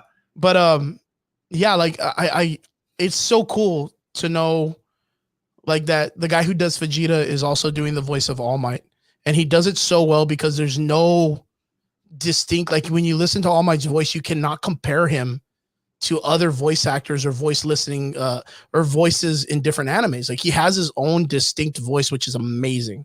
Yeah, and Like it's true. I mean, it's amazing. the Like same Chris thing, Sabat really you know, knocked it yeah, out of the park it's with how he sounds. So Sean Schemmel, Chris Sabat, Crispin Freeman, you know, Vic Mignogna, Johnny Young Bosch, mhm. Monica Rial, Monica Rial, you know, Jamie Marchi. yeah. There's also fuck, what's his name? The guy who plays Kirito. Oh, the old man? Are you talking about the old man guy? No. Bryce Papenbrook. Yep. You know, I mean, these guys are iconic, dude. You Iconic know, voices. I mean, I'm so happy you that hear they're their still doing voices in it. video games, you know, like, oh, it's Kirito. But you know what's a really Oh, cool like that's it. thing is like just a segue from this, not even to be weird, but like P. Martinez came on the show last week and he's running a Harlingen Fan Fest and with the Flux and Quinn Comics. They're going to be bringing down John Young Bosch with the original Black Ranger too. Like both of the original Black Rangers for the Power Rangers are going to be coming down. So what an opportunity if you guys want to go check out. And also, not even to mention that John Young Bosch played 9 in the second My Hero Academia movie. Yeah. He played the villain. So if you guys want to go check him out, he's going to be at Quinn Comics and he's going to be at the Flux in McAllen. They're going to be coming in a couple weeks, man. I think it's like next month. So Yeah. super excited, man. Hopefully we get the opportunity to talk to him, man. I would love to get the opportunity to give him a cool shout out or even make us a cool little cut like for the Yeah. average boys. But Dude, that'd be sick, dude. Sick. that'd be so cool. Yo, okay, so being that we were talking about My Hero Academia, there is something that I wanted to ask you off the top of my shoulders before we get into our review of the Falcon and Winter Soldier. But by chance, have you seen this thing that Marvel is doing right now called the Children of the Atoms? You showed it to And- me today, dude, and man, I have not been so disappointed in Marvel since Riri Williams. So if you guys are And anybody unaware- who listens to this show regularly knows my disdain. distinct For that dislike fucking of the character. character. And it's not it's not the fact that the character is disliked because of who she is. It's the fact on how Marvel decides to Write her. involve these characters in the universe, Yes. which is very similar to the way that they're doing this new thing called the Children of Atoms. If you have not checked it out, I highly recommend you to go check out the trailer. They're bringing out a whole new, I don't even want to say it, but for them, they're calling it a whole new cast of characters for the new X-Men that's coming out. But the problem is all the characters are literally just reskins of the Of the previous X-Men. X-Men characters, like the ones that were popular. Like you look at the Cyclops character, now it's going to be a young white female character that is the same thing as Cyclops. You look at Jean Grey's character, it's going to be a chubby dude who's going to be playing that character. You look at Nightcrawler is going to be like a little nerdy boy who's going to be called Daycrawler. You look Yeah, at it's- Gambit's character is going to be a black female that has the exact, but it's the thing is like they're literally the exact same characters. But they're brand new. They're just brand new. I don't understand how they keep saying that they're brand new when they're just the same characters. And this goes off of the idea of what we keep complaining about in the comic book universe. Is that instead of establishing characters and building them for reals, what they want to do is they want to kind of like lowball the idea of like, oh, well, I'm just going to write out a backstory right now in one episode and then tell you that this character's been here for years. You know what I mean? Like, and we're not going to really give these characters the opportunity to be new. We're going to build them off of an old branded character that has a fan base. We're going to use those people, but just make it the way we want to now, with the exact same fan base, the exact same character design, the exact same character flaws and all this stuff. But we're going to make him a minority, or we're going to make him I don't know, dude. Like, there's just so many different things that they're trying to get out there that just does not make sense. And I showed you this trailer. And that's why I can at least respect America Chavez, as much as I really don't like. Yeah, you don't like her, but like, you know what? But I can at least respect the fucking time that they like put into like, hey, this is what she's about. This is what she does. This is what she can do. Boom. There you go. Ultimates. And I'm like, cool, man, whatever. But you know what, dude? She's at least got potential. She could very well, like, you're right, the main, like she can be an ambassador for the Omniversal Development Corp from now on. Who the fuck knows, dude? I mean, she's like, when the comic verse came out and they first introduced her, you're absolutely correct. All they did was they streamlined her to the front line, and they made it seem like she had been there all this time and all this stuff. They never developed her. Right now, you have some type of development. Yeah, which is something that I can at least respect. You know, like, I may not like the character, but I can at least respect the fact that they're now giving her some solid story to like write her in. Mm-hmm. You know, and they very well might be doing that for Riri Williams. Who knows? I don't care, because the way that they first introduced her was absolute trash, and it just left the ugliest taste in my mouth. Was the fact that they were going to try and rebrand her as the new Iron Man, and I was like, go fuck yourself. Nope. So we have a comment from Alchemy Studios. Good comment. He says they're basically the same as the original X-Men characters, is what he represents, and it's very disappointing. And by this time, they are creatively bankrupt. It's true. It's very true. But the thing is like, you have to understand that right now, Marvel, this is the same thing with DC Comics, probably the same thing with Image Comics. Right now, comic book sales are at an all-time low. Even their best-selling comic books are probably at an all-time low because of what happened with the pandemic. People are not visiting comic books, and everything has gone digital. And no one buys digital because we have content creators who speak about the content, or there's sites out there that'll just grab the goddamn comic and just put it out online and just be like, all right, here, just read it here so you don't have to put money down. Yeah. But the reason why people fall on that more is because they've lost faith in the creativity of the content that these people are putting out, and they have to spend money on. You know, it's been a long time that I've gone out and spent money on comic books. And the reason why is because I don't trust the comic book companies to make shit that I want to buy. See, the only comics that I buy right now, the only ones, and my wife can attest to this, because anytime that her and I go to Barnes and Nobles, which is at least once a week, I will look for these comics, and that's Power Rangers. Yeah. But that's because that's because it's built on a godly foundation. There's so much mythology to it. But it's not all this weird shit that's going on. Writing it, and they're making it better. They're making it for like people who are my age now, who grew up and like now are accustomed to like a new age of just drama, essentially. And holy shit, it is so good. It's so fucking good. See, okay, so my biggest gripe about this Children of Atoms is not the idea that they're rebrandishing the characters. My biggest gripe has been the same thing that it's been throughout the years that I've complained about this, which is they're bringing up this new team. They're all like teenagers. They're all going to be mid-teens to 18, right? Let's just say. But they're standing next to a Jean Grey, a Cyclops, a Rogue, a Nightcrawler that are in their mid-20s. Yeah. That are in their mid or late 20s, when they should be like in their fucking 60s. Like, if you really, really think about it, these characters, the same Cyclops, Jean Grey, Nightcrawler, they were all the same ones that our grandparents were growing up with, that our parents were growing up with. They're the same characters that would be in their late 60s, maybe just to give them something, early 50s, mid 50s. They would be that old, but they're bringing up characters that are practically the same age as those characters too. And the reason why they do that is if they fail, they cut them, they go back to the other characters because they're still young. There's no dying out. You want Iron Man? Yeah. You want Iron Man? He's just a human being. He's got a lot of money. He's right there still. He's still alive, even though you killed him fucking 28 times. He's still right there. You want Captain America? He's been old, and he's been young again, and he's been old and young again, and he's been dead, but he's right there. So if Falcon doesn't work, who's died and come back to life 28 times too, there's a Patriot. There's Don't a even younger get us Patriot. fucking started on the Winter Soldier, dude. God. Yeah, Damn. I'm telling you, man. I mean, you saw that build up, right? You saw how we were going. The thing is if you haven't seen the Winter Soldier episode 2, I apologize. We're going to talk a little bit about our reactions to it and our build up to it, because the reason why I want to talk about this is because I have a feeling like the movies are going in this direction, right? They established it in WandaVision when they introduced Wiccan and Tommy and Speed, or whatever you want to call him. The reason why I don't care about Speed so much is because he's not important. I'll tell anybody that. Yeah. He's not important. No one gives a shit about him. They give a shit about Wiccan because he was in love with another dude.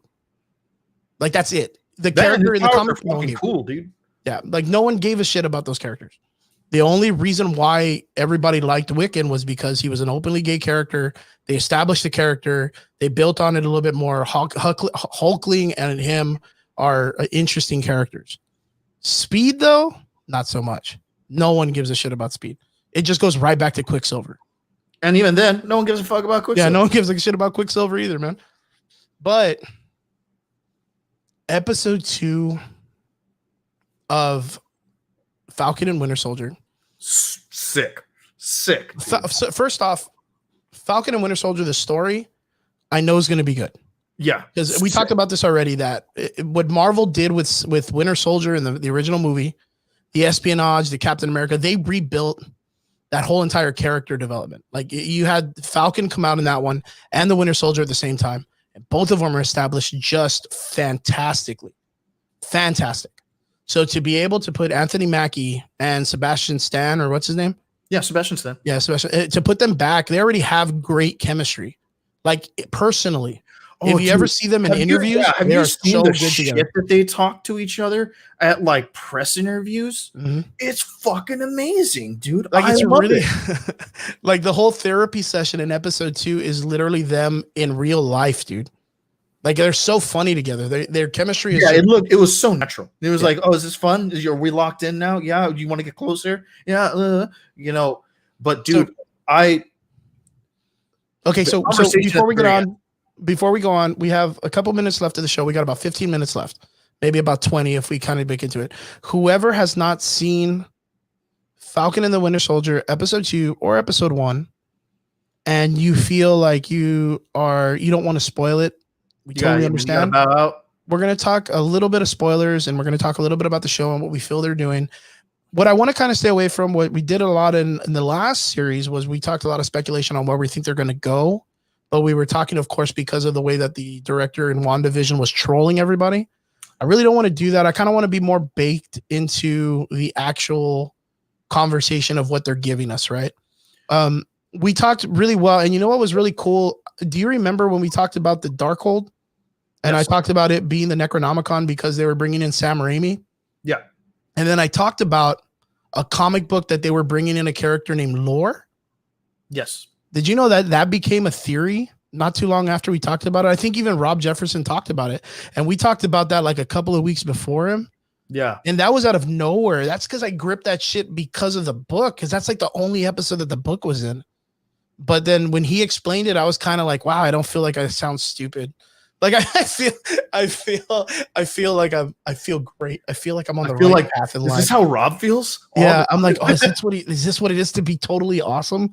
The episode of Winter Soldier or Falcon and the Winter Soldier Part 2, it really touched based on a lot of the things that of course that we speculated before on the way that they show, and they brought up something so fucking amazing for people who are really big fans.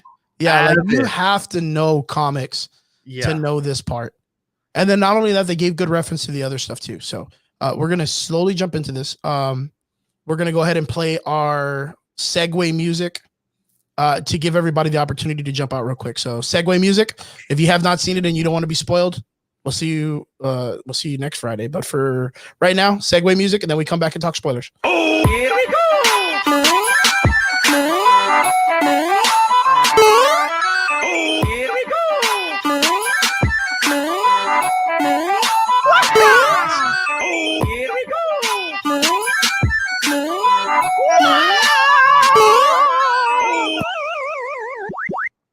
All right, guys, welcome back.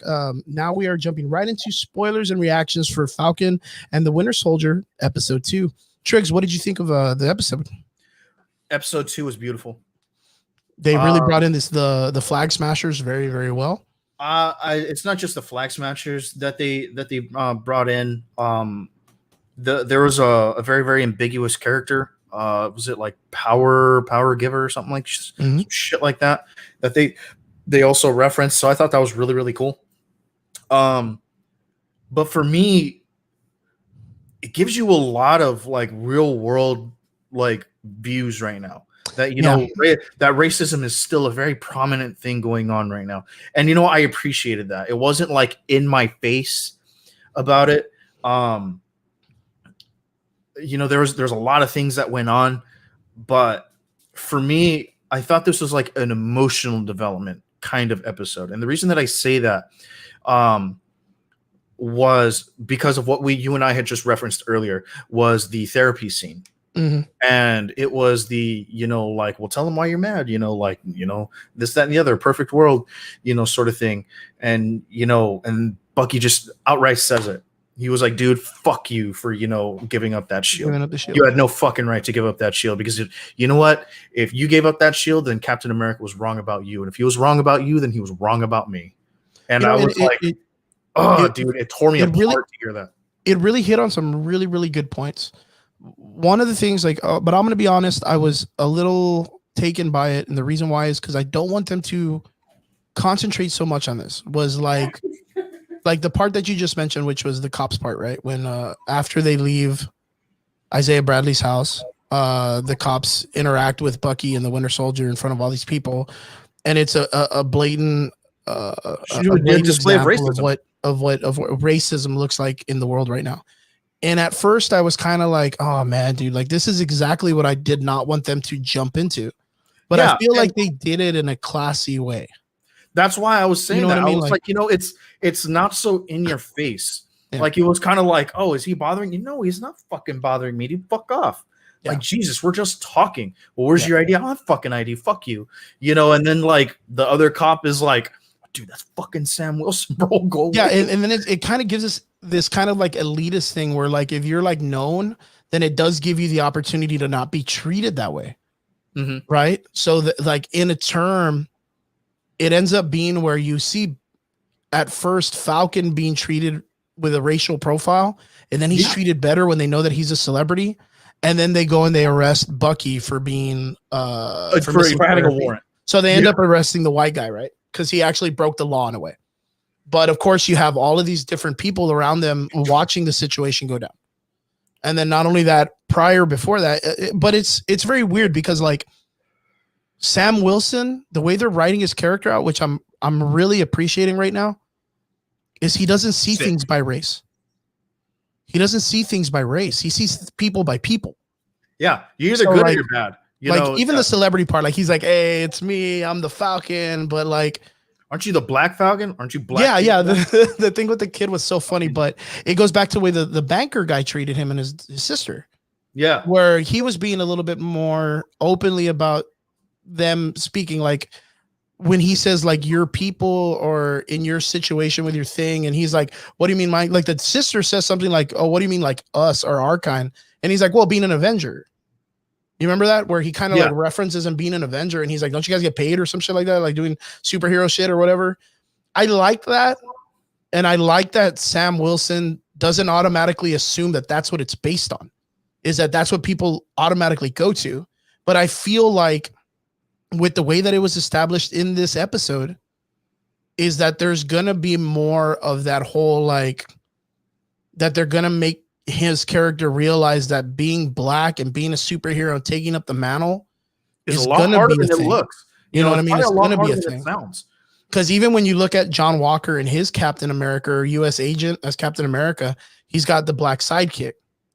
You know what I mean? Like even with that concept, but like them being and first of all, ooh man, I gotta like backpedal on this. Holy fuck. Okay, what was that guy's name again? Star something? Battlestar. Battlestar. I just want to let you know that guy's rank is a fucking sergeant major. That man, granted, he does not outrank a captain, but that guy, like in like regular army, tells captains to go fuck themselves. Yeah, on the regs. Yeah, on the regs. I have seen with my eyeballs a fucking command sergeant major tell a captain to fuck himself. That's funny, and it is the funniest shit ever. Having, well, I mean, it's one of those things like it's because it is a name they're taking up, right? Yeah, I know. I like the thing. I was like, dude, you're in the fucking military. How are you gonna like wear that rank and then be like, fuck Captain America? Look at me, I'm a captain again. Yeah, yeah. It's a little weird, man. It's a little weird on how this whole like everybody wants to be a captain something. Yeah, like that's the ranking right there to top all ranks and shit. But like, of course, I do like the character build for both of those characters. Oh yeah, because at first when you're anticipating it, I was kind of thinking that they were going to run US agent like a Hydra agent. Yeah, like where he was just going to be like a piece of shit dude, like the way they were with like Crossbones and those other dudes like in the background. They were just pieces of shit dudes. But he's a G, like he's a dude too. Like he's just like, hey man, I just want to get the job done, man. Like don't make it hard on us. Like yo, we're willing to help out too. Like fuck, we'll be a team player. That's why I kind of liked Sam's approach to it. He was like, look, dude, we're free agents. We don't have the same red tape that you do. Yeah. You have litigation you have to wait on. I don't. He knows it. He understands that. Yeah, he was like, it does not make sense for us to work with you. Mm-hmm. But the line that he says to him right after that was classic U.S. agent John Walker. He was like, fine. Then a piece of friendly advice, stay the hell out of my way. And I was like, there we go. Yep. There we go. Yeah, it's because of the fact that when you look at U.S. agent, he is the injustice version of Captain America. If you think about it, like he's the one that does not fuck around. He has to get the job done. It's not that he wants to, and it's not based on like hope or based on some way of saying like, hey, well, we could do this in a piece. No, he gets the job done. Yeah. The reason why I say that is because when his partner is in trouble, he literally pulls his pistol out to shoot the guy, and he wasn't trying to maim him. He was trying to kill him. Yeah. That's why they went up to him. They're like, dude, are you all right? Are you okay? And they were like, no, I'm all right. I can walk it off. Or they had to ask the dude if he was okay because you know that he was trying to shoot him. Yeah. And of course, a lot of people are going to be like, whoa, Captain America with a pistol, that's fucked up. And no, because in the original Captain America movie, there is scenes with Captain America going around fucking blasting motherfuckers when he walks into factories, dude. So don't act like Cap's never shot a dude before, because he has. It's also in his original comic books. Don't add us. Don't do it. Lastly, the whole John Walker thing. John Walker is kind of like what the Punisher would be if the Punisher if the Punisher didn't have his entire family killed. Yeah, that's a really good way to put it. That's a great way to put it, actually. Yeah. Well, so that's the only way that I could put it. I mean that's really great because John Walker is Captain America. Sorry, yeah, is the Punisher if he didn't have his fucking family killed and actually got to take up the mantle of Captain America. Yeah, because the thing is like he's not a bad person. I mean, he's not a bad guy. Like he's not a dude that's infiltrating Captain America. He's literally a substitute for Captain America because he is the next living example that people trust. But that's the thing is this is where you allow people to have the power to engage or to put these people in these different situations where not just they're not based on moral aptitude. In Civil War. You know, like when the Punisher blasts those three fucking criminals that Captain America was working with, Captain America beats the fuck out of him.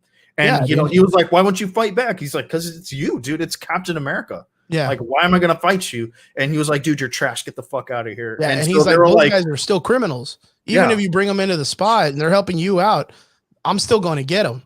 Yeah. Like, I'm still here to punish the bad. Like, if you're going to use them, that's fine. But no, I'm going to kill them when I get the opportunity because that's what I do. Yeah. That's what I do. That's what the Punisher did. And that's why he was like, and that's why I really liked, like even the dialogue after that. And they're like, "Oh, dude, like, what does the Punisher mean? Like, oh, like you're Captain America." It was like, bro, that guy fought in Nam. Captain America is probably the reason he fought in Nam. Yep. Now the crazy, coolest motherfucking thing in this whole entire episode to me was two spots. Lay it on me. One, Isaiah Bradley. Yes, Isaiah Bradley. Like I almost cried when that came out. Like, dude. I'm not even gonna fucking lie, dude. Like I was like almost in tears when I saw them reference that. No part of my mind was I even anticipating the idea that they were gonna reference Truth. There's left field, there's outfield, and then there's what the fuck just happened. And I was so blown the fuck away with it. I am so glad that they did that too. The reason why I'm really excited for there's that, and then of course the very ending when they say we got to go see Zemo. Oh, like I was like, dude, goosebumps, bro, goosebumps. When he just looks up, I was like, fuck, dude, this is getting really stupid good, like so fucking good. Dude, is it weird to say that I'm actually kind of enjoying this a little bit more than I am WandaVision? Yes, definitely, dude. Because like it's like I said, WandaVision was surrounded with all the CG shit because it's so difficult to do a television show about someone with that kind of power set. Yeah, but and someone that's like street level that you kind of like, you feel their shit. Like when Falcon leaves Isaiah's house and he's pissed, like I feel that shit. Because that's how I would feel, which, again, I'm going to reference him. They're probably going to end up bringing Blue Marvel out. This is a really good fucking segue to bring out Blue Marvel. Because what they did with the Isaiah Bradley character is almost identical, minus the fact that Isaiah got sent to prison for 15 years, where I think in the show it's a little bit longer, but in the comic it was only like 17 years. In the show he was away for 30. Like he did like a Nelson Mandela fucking, time. And I think in the comics, I think he was only in for like 15, 20 years or some shit. But it's very, very similar to what they did with Blue Marvel, where they just told him like, hey man, you're black, can't have you out in public because people won't accept it. Yeah, and that's why like, oh dude, as much as I hate to fucking admit it, dude, I almost can see them doing it now. And it hurts me to say, because like, it's not that I'm not a fan of Blue Marvel. It's just that like you can't really fit him anywhere right now. The only thing is Captain Marvel 2. Like Captain Marvel 2. Yeah, and that's why I'm like you can't fit him anywhere because he doesn't go anywhere because they haven't established anything where he can be a significant story piece. Yeah, where he's needed anywhere. Yeah. Because like you already have people that can like kind of power set because he's OP as fuck. Yeah, that man is black broken. Yeah, he's super OP. So like right now you have Captain Marvel, you got fucking Black Panther, you have Doctor Strange. You already got dudes that can conquer some shit already. Like you don't need Blue Marvel. I think Blue Marvel would be a great interest when they do kind of introduce the Fantastic Four. Oh, because you need that kind of science off science, right? Yeah, like I think that's where it'll kind of make more sense when they bring in like Kang the Conqueror, or they start doing like the Annihilation Wave, and they start doing intergalactic shit. Like I feel like it has to be more cosmic for him to be more necessary. Same thing with Hyperion. Like I don't think having him just doing Earth shit, flipping boats and stopping bombs, and I don't feel like they've already done that way too much. You already expect that kind of shit. Yeah, like they have to do like fucking holding universes apart. Like that's what you remember about Hyperion or fighting the Beyonders in the end. You don't remember him fucking saving a cat or stopping an explosion or beating up someone.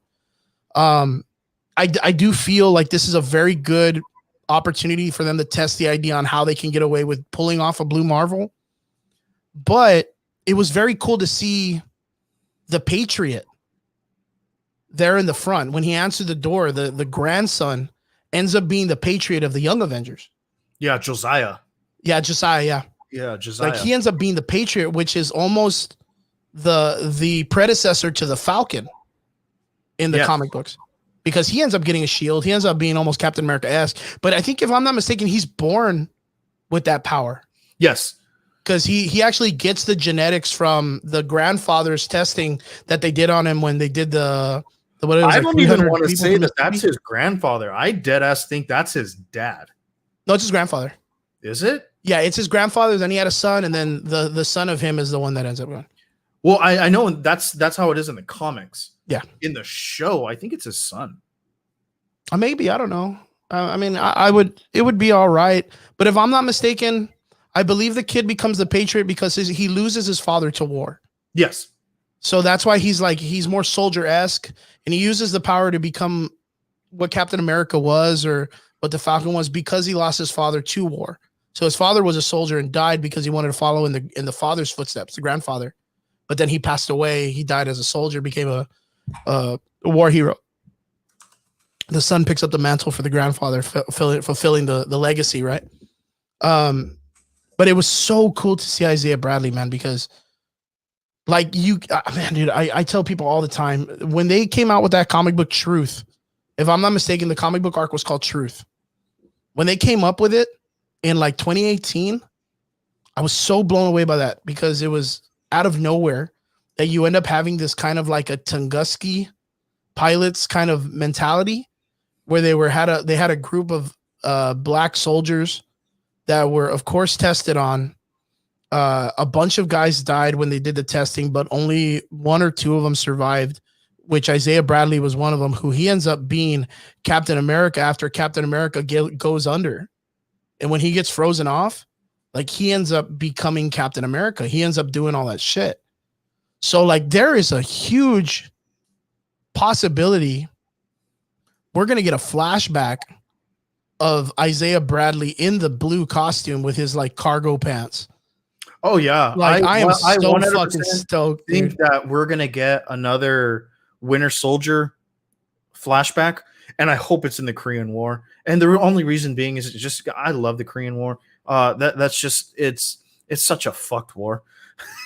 It's it's called the not to War say that you reason. love the Korean War. Not to say that I love war. Yeah, we're not saying we love war. Let's not say it like it's that. Just not only that, but like I've been to Korea. I've seen it. I know what it's about. I've seen the treatment and stuff like that. So for me, it's one of those that like kind of just, hits a little harder because, I've seen it for myself.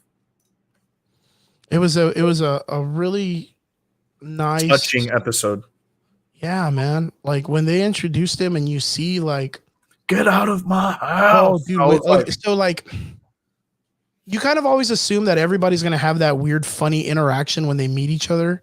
When it comes to this, because it's always and boy, did that PTSD from Isaiah Bradley kick in so fucking fast, where he was like, I wanted to just to see this motherfucker because that arm is mine. Like, you know what I mean? Like, I wanted to see if he got his fucking arm back. Did you hear the rack? Yeah. Oh, yeah. You can hear it. Yeah. Oh, dude, he got ready, dude. Before you even let him in the door, he got ready.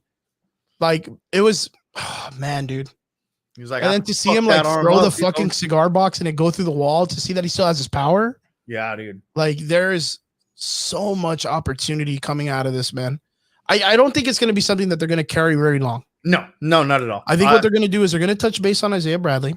They're going to touch base on the program, and they're going to start saying how they started the weapons program. Yeah, like the Weapon X program, and Isaiah would literally be weapon number 2. Yeah, so this will kind of give opportunity for them to establish more for like the Weapon X, Weapon 23, like all of that, because there is talks. I think we talked about this a couple of days ago, where there might be an opportunity for them to bring out Omega Red, who was another character that was also a Weapon X character, but of course out of Russia. So that gives you an opportunity to bring him out without necessarily needing mutants or the X-Men to bring him in. Because if you go off of the Ultimate Universe, mutants were just people who had the genetics to go into the weapons program, which is very similar to the way WandaVision is explained with the Mind Stone, where her genetics were just that she already had a different type of genetic that she could like code in with the Mind Stone. There's so much opportunity now, and I just don't want them to lose sight with all the woke stuff. You know what I mean? Like all the I don't want them to push too much on the racism, because the racism is what kind of hurt the comic book. Because the comic book was so pushed on what was going on in our times that you kind of want to escape into these things. So like the espionage, the Mission Impossible feeling, like that's what I'm hoping for. I'm hoping for that high action. So speaking of that, man, and like My only actual gripe about this episode, and and this is just me being, taking a page out of Chris Jaded's book, Nice. is so Sam flies out of the building and Bucky runs, right? Oh, that looks and he silly. runs Fuck. right around the first the second first truck. Yeah, the second truck technically. And he runs right past it and he jumps on and he opens it. That fucking semi just stays there. Yeah, no, they didn't give a For shit. like They 2 were like, minutes. they were like, hey, there's doing that dude. anything, signaling nobody, nothing. No honks, no flashes, no weird driving, nothing. It's only when he gets thrown out is they're there like, a problem. whoa. Yeah, they It's react like, to it. What? Yeah, that was a little silly. Now that's my only gripe of this entire episode. There are parts where it takes itself too serious, I get it. and then there's parts where like the comedy relief doesn't help. Like that part doesn't help when the CG of him running around the truck looks silly as fuck. I actually liked it. You know what I like? If you go back and watch it and you watch him run around the truck the first time, the first thing you're going to say is, why does this not look proportioned right? Like him running next to the truck, he looks big as fuck. Like the height of himself, like he looks huge. But how's he running that fast if they've established that he doesn't run that fast? That's really fucking fast. That's like 65, 75 miles an hour. Like, why the fuck did he need a truck and walk in later? Why didn't he just run and have fucking Falcon like fly off or some shit? I'm just saying this, dude. Have you ever driven a semi? It takes a fucking minute to get to 75 miles an hour in a semi. Oh no, but those trucks are driving, and he looks silly as fuck running next to it. Like I'm just saying, dude, this guy can move. All right. Yeah. So I mean, I remember the know Winter he can move Soldier, fast. like he is running down a tunnel. Him, the Black Panther, and Captain America all running together. Yeah. So I mean, I don't give him the fact that he can't run fast, but the idea is like, I think we're gonna have to time watch this dude on a track soon. Gonna have to hit him up and be like, yo, I'm gonna time your ass. That's right, Pete. Snyder cut. Snyder cut. Snyder cut as a comment. Jeez, Pete, you're killing me, Smalls. Yeah, the only other thing is, who's fast? The Flash. I got to talk about that too, because there's a lot of talk about that too. But hold on real quick. You know who was fast? Red Rush. Yeah, Red Rush was fast. Yeah. Chingao, dude. Wrecked. The thing is the Falcon and the Winter Soldier has potential to be very, very big, and it has enough to build into the future of what's happening for the floor level superheroes. But I think with what's going on with Black Widow, like you said earlier, it kind of destroys that method, because I thought Baron Zemo was going to be a major player in the Black Widow movie because of the Thunderbolts. Yeah. Yeah, I thought he was going to be a major player. Like I thought it was going to be there. And the idea of them making a Black Widow movie without the Winter Soldier sounds very fucking weird. Like very weird. Sam, I don't think Sam Wilson would come out in a Black Widow movie. It doesn't really make any sense to me because they have no chemistry together. But the Winter Soldier does, and so does Baron Zemo. Both of those characters coincide. And that's why I kind of feel like maybe they're waiting for this to end, and then they're going to bring out Black Widow in some way. Oh, dude, but the thing is that why push it back 4 times? They're going to try to make their money. They're going to try to make their money. They don't want to do with, I mean, Pete, right? Pete just bumped in and said Snyder Cut. I guarantee if they would have released a Snyder Cut in theaters, they would have made a majority of their money back.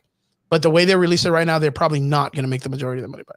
So if you think about it, it was the first time that they paid Zack Snyder to make the film, the second time that they gave like $80 million to Joss Whedon to do the finishing of the film, and then another $70 million for them to do the extra Snyder Cut stuff. That's a lot of money they dropped into that film. A lot of money they dropped in that film that they're not going to get back because of the fact that they're limited to how they can release it. So does Marvel want to make their money? Yes. It's the first time that they, and then not only that, if you think about it, this is the original female character from the Avengers.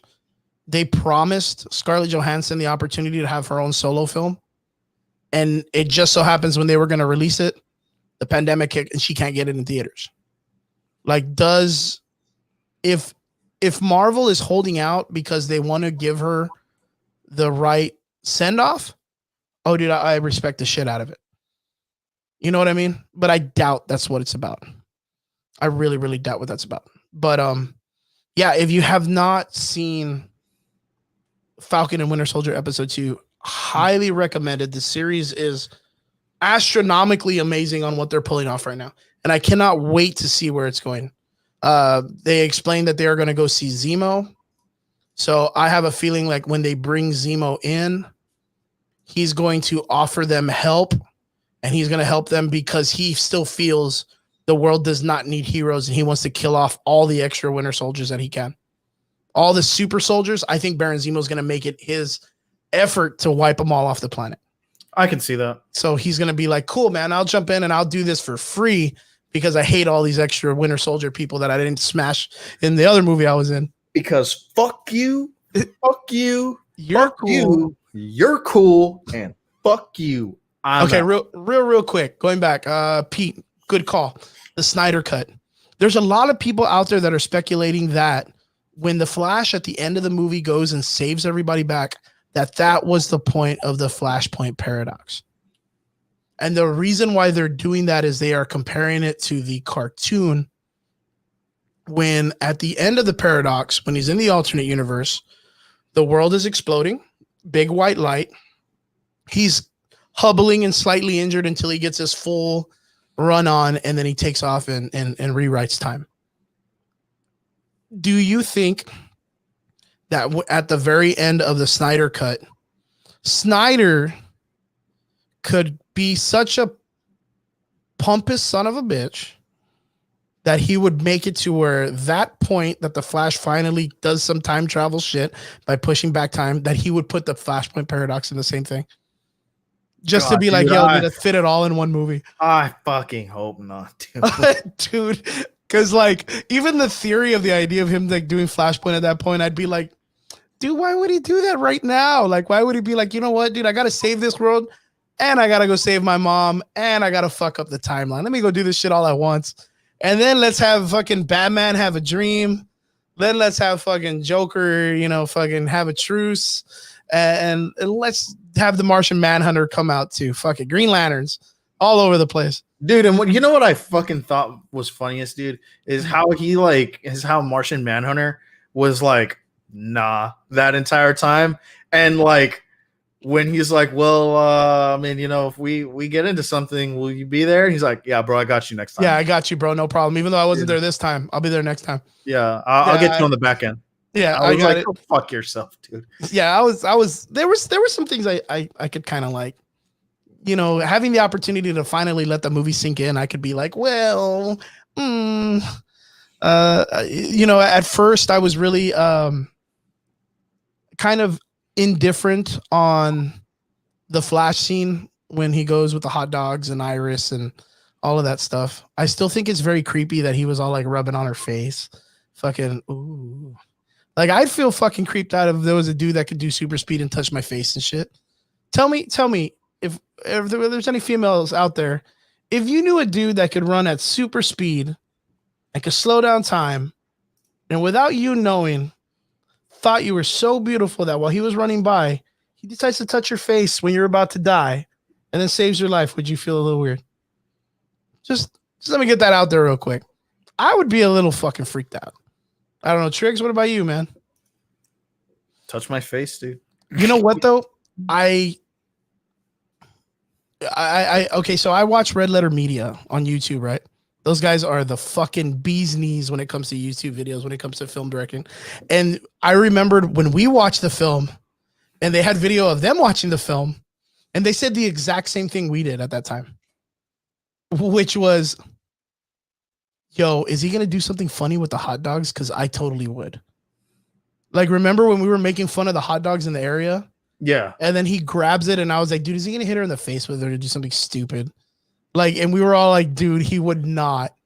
But then he goes off and puts it in his pocket with like a stupid smile, like, ooh, hot dog in my pocket. And then later on, he's with the dogs.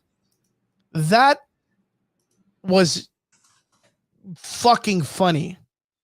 Like, wholeheartedly, probably the most funniest thing in the whole movie. But it did not feel, I didn't feel clean watching it coming from a Zack Snyder film. because Zack Snyder does not do comedy. Does that make sense?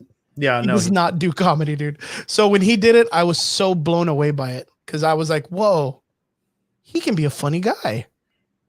Like, remember the fucking stupid scene with the Flash and Aquaman when they're fighting Superman? Oh yeah. Dude, like that was totally dumb to me. When Superman like just moves out of the way and the guy that can see water do this shit in slow-mo could not stop himself from running into Aquaman. You know what I mean? Like it was just, and then later on, Aquaman's pointing at him and he's like, what does he tell him? He says something stupid like, if you tell anybody about this, or I don't know what he said to him. What did he say on the steps? It was just you at first. You. Oh, and yeah. then he was like, I am so sorry. And then yeah. Yeah, it was the comedy hits. There was a lot of things that were written in that just they didn't hit, but that Flash scene hit really well. But I wanted to make sure I asked you if you think that theory, this goes out to you too, Pete, if you think that theory of them establishing Flashpoint Paradox is right. Like, what's your opinion on that real quick?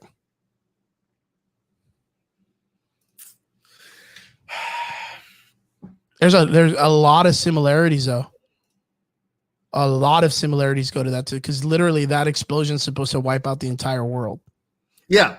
So I mean, I know it's supposed to wipe out the entire world, and technically it does. yeah. You know, like originally it does. Mm-hmm. You know, until he like rewrites time, and boom, there you go.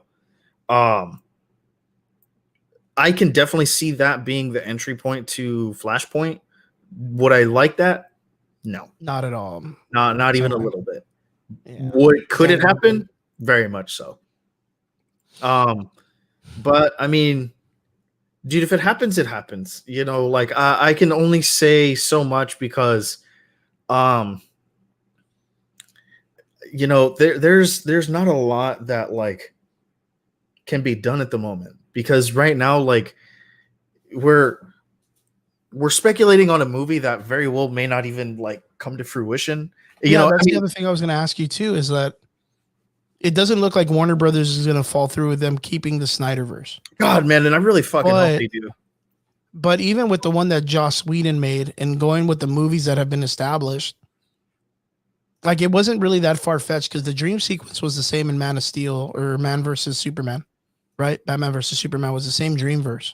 So we know that dreamverse is still locking up. It's just how they get there is different. We knew Darkseid was going to be coming. It's just how they got there was going to be different. But the entire Zack Snyder verse, the way he set it up in that film, was coherently so that he can get his entire image out, and he only had the 4 hours. But now it's going back to, okay, cool. Like, well, what about the DCEU?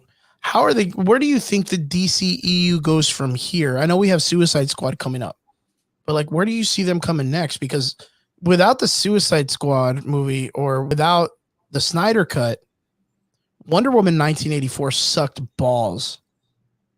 Like, it was complete, utter garbage. And I don't see the DC universe like going anywhere in particular great, other than Shazam being the last film that was good.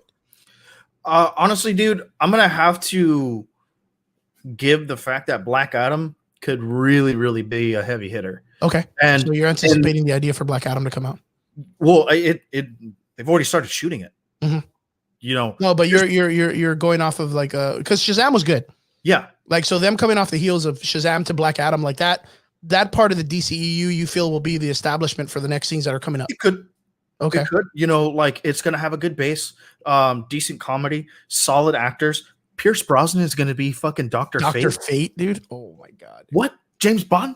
Fuck, dude. I saw that shit. That was pretty cool. Give it to me, dude. Give it to me. Send it. There is even some talks of them trying to bring Constantine back, but them trying to bring Keanu Reeves as Constantine, which I heard cool that as was fuck, pretty dude. much That would locked. be so good, dude. I heard that was pretty much locked. I heard that they wanted to bring back Keanu Reeves, but if I'm not mistaken, I do believe he's aged out of the character quite a bit.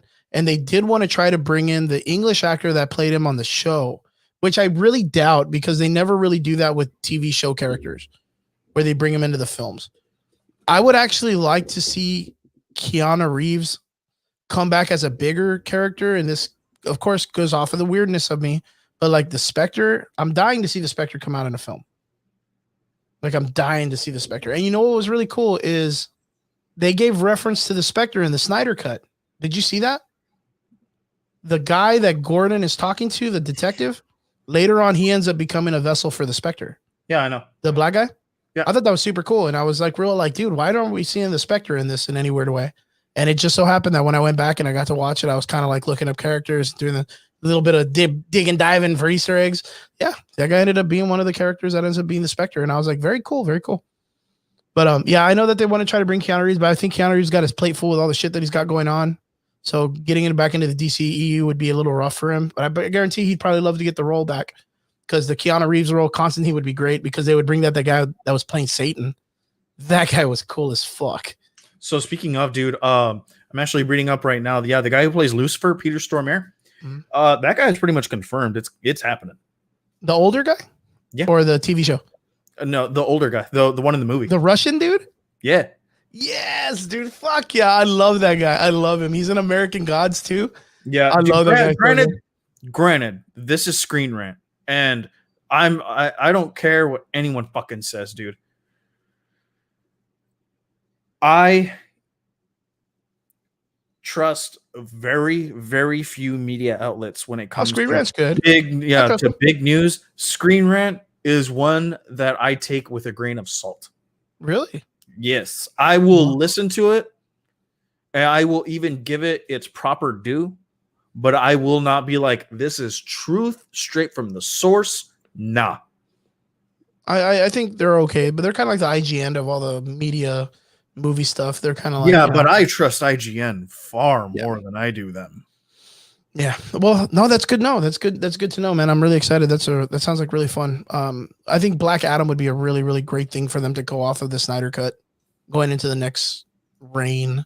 Of course, we have the Suicide Squad coming out before that, which again looks pretty fun. But then again, you're coming off the heels of having it made off of a director that did a Marvel movie. So the opportunity of them making it more dark-esque, which where DC was going, and making it more fun, like the Marvel universe, might go in that direction.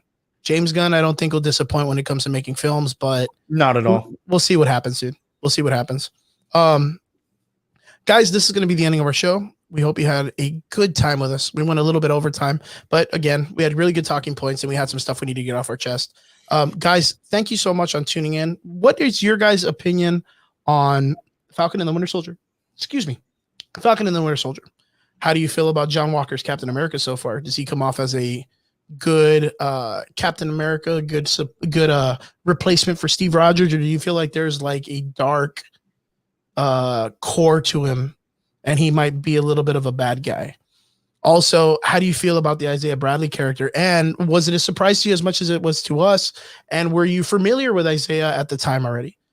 Guys, if you like, remember, don't forget to follow us on all your favorite brands for when it comes to listening to your podcast: Spotify, Amazon, Google Podcasts, Amazon Music, wherever you're looking, Apple Podcasts, wherever you want to go, check us out. Guys, don't forget to add us up and check us out there. Don't forget to tune in with us every Friday, 9 p.m. Central Time, live here on Facebook. And don't forget to jump in the comments with us with all our other fans and all our other listeners. Guys, we appreciate you so much.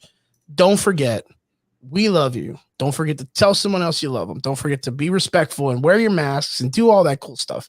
Also, what was I going to say? Don't forget Pete Martinez. He's in the comment section. Go ahead and add him up. He runs a really good fan service when it comes to setting up guests and cons and conventions. They're going to be having some guests come down for the Power Ranger television shows from Cobra Kai, some really badass voice actors, wrestlers, and all these different stuff. Check them out. They have events coming up that they'll be at the Flux in McAllen and at Quinn Comics in Harlingen, Texas.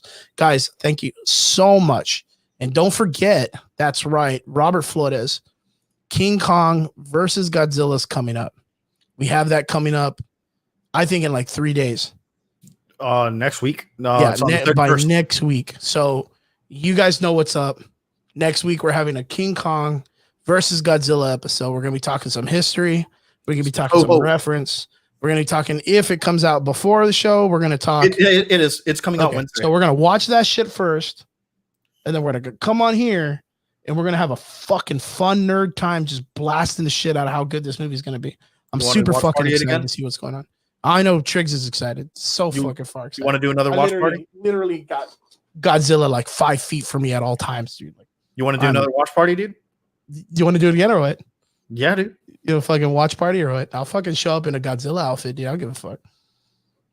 I'll show up straight up cosplay Godzilla at your house, dude. You won't do it, pussy. Hey, well, guys, thank you so much. We will see you guys again next Friday. Again, thank you for tuning in. We appreciate you. To all our extraordinary listeners, thank you so much. Don't forget to like, share, and subscribe. Send the video out to your friends. Listen to us on different podcast stuff. We love you. We'll see you guys again next Friday. Peace out. Laters.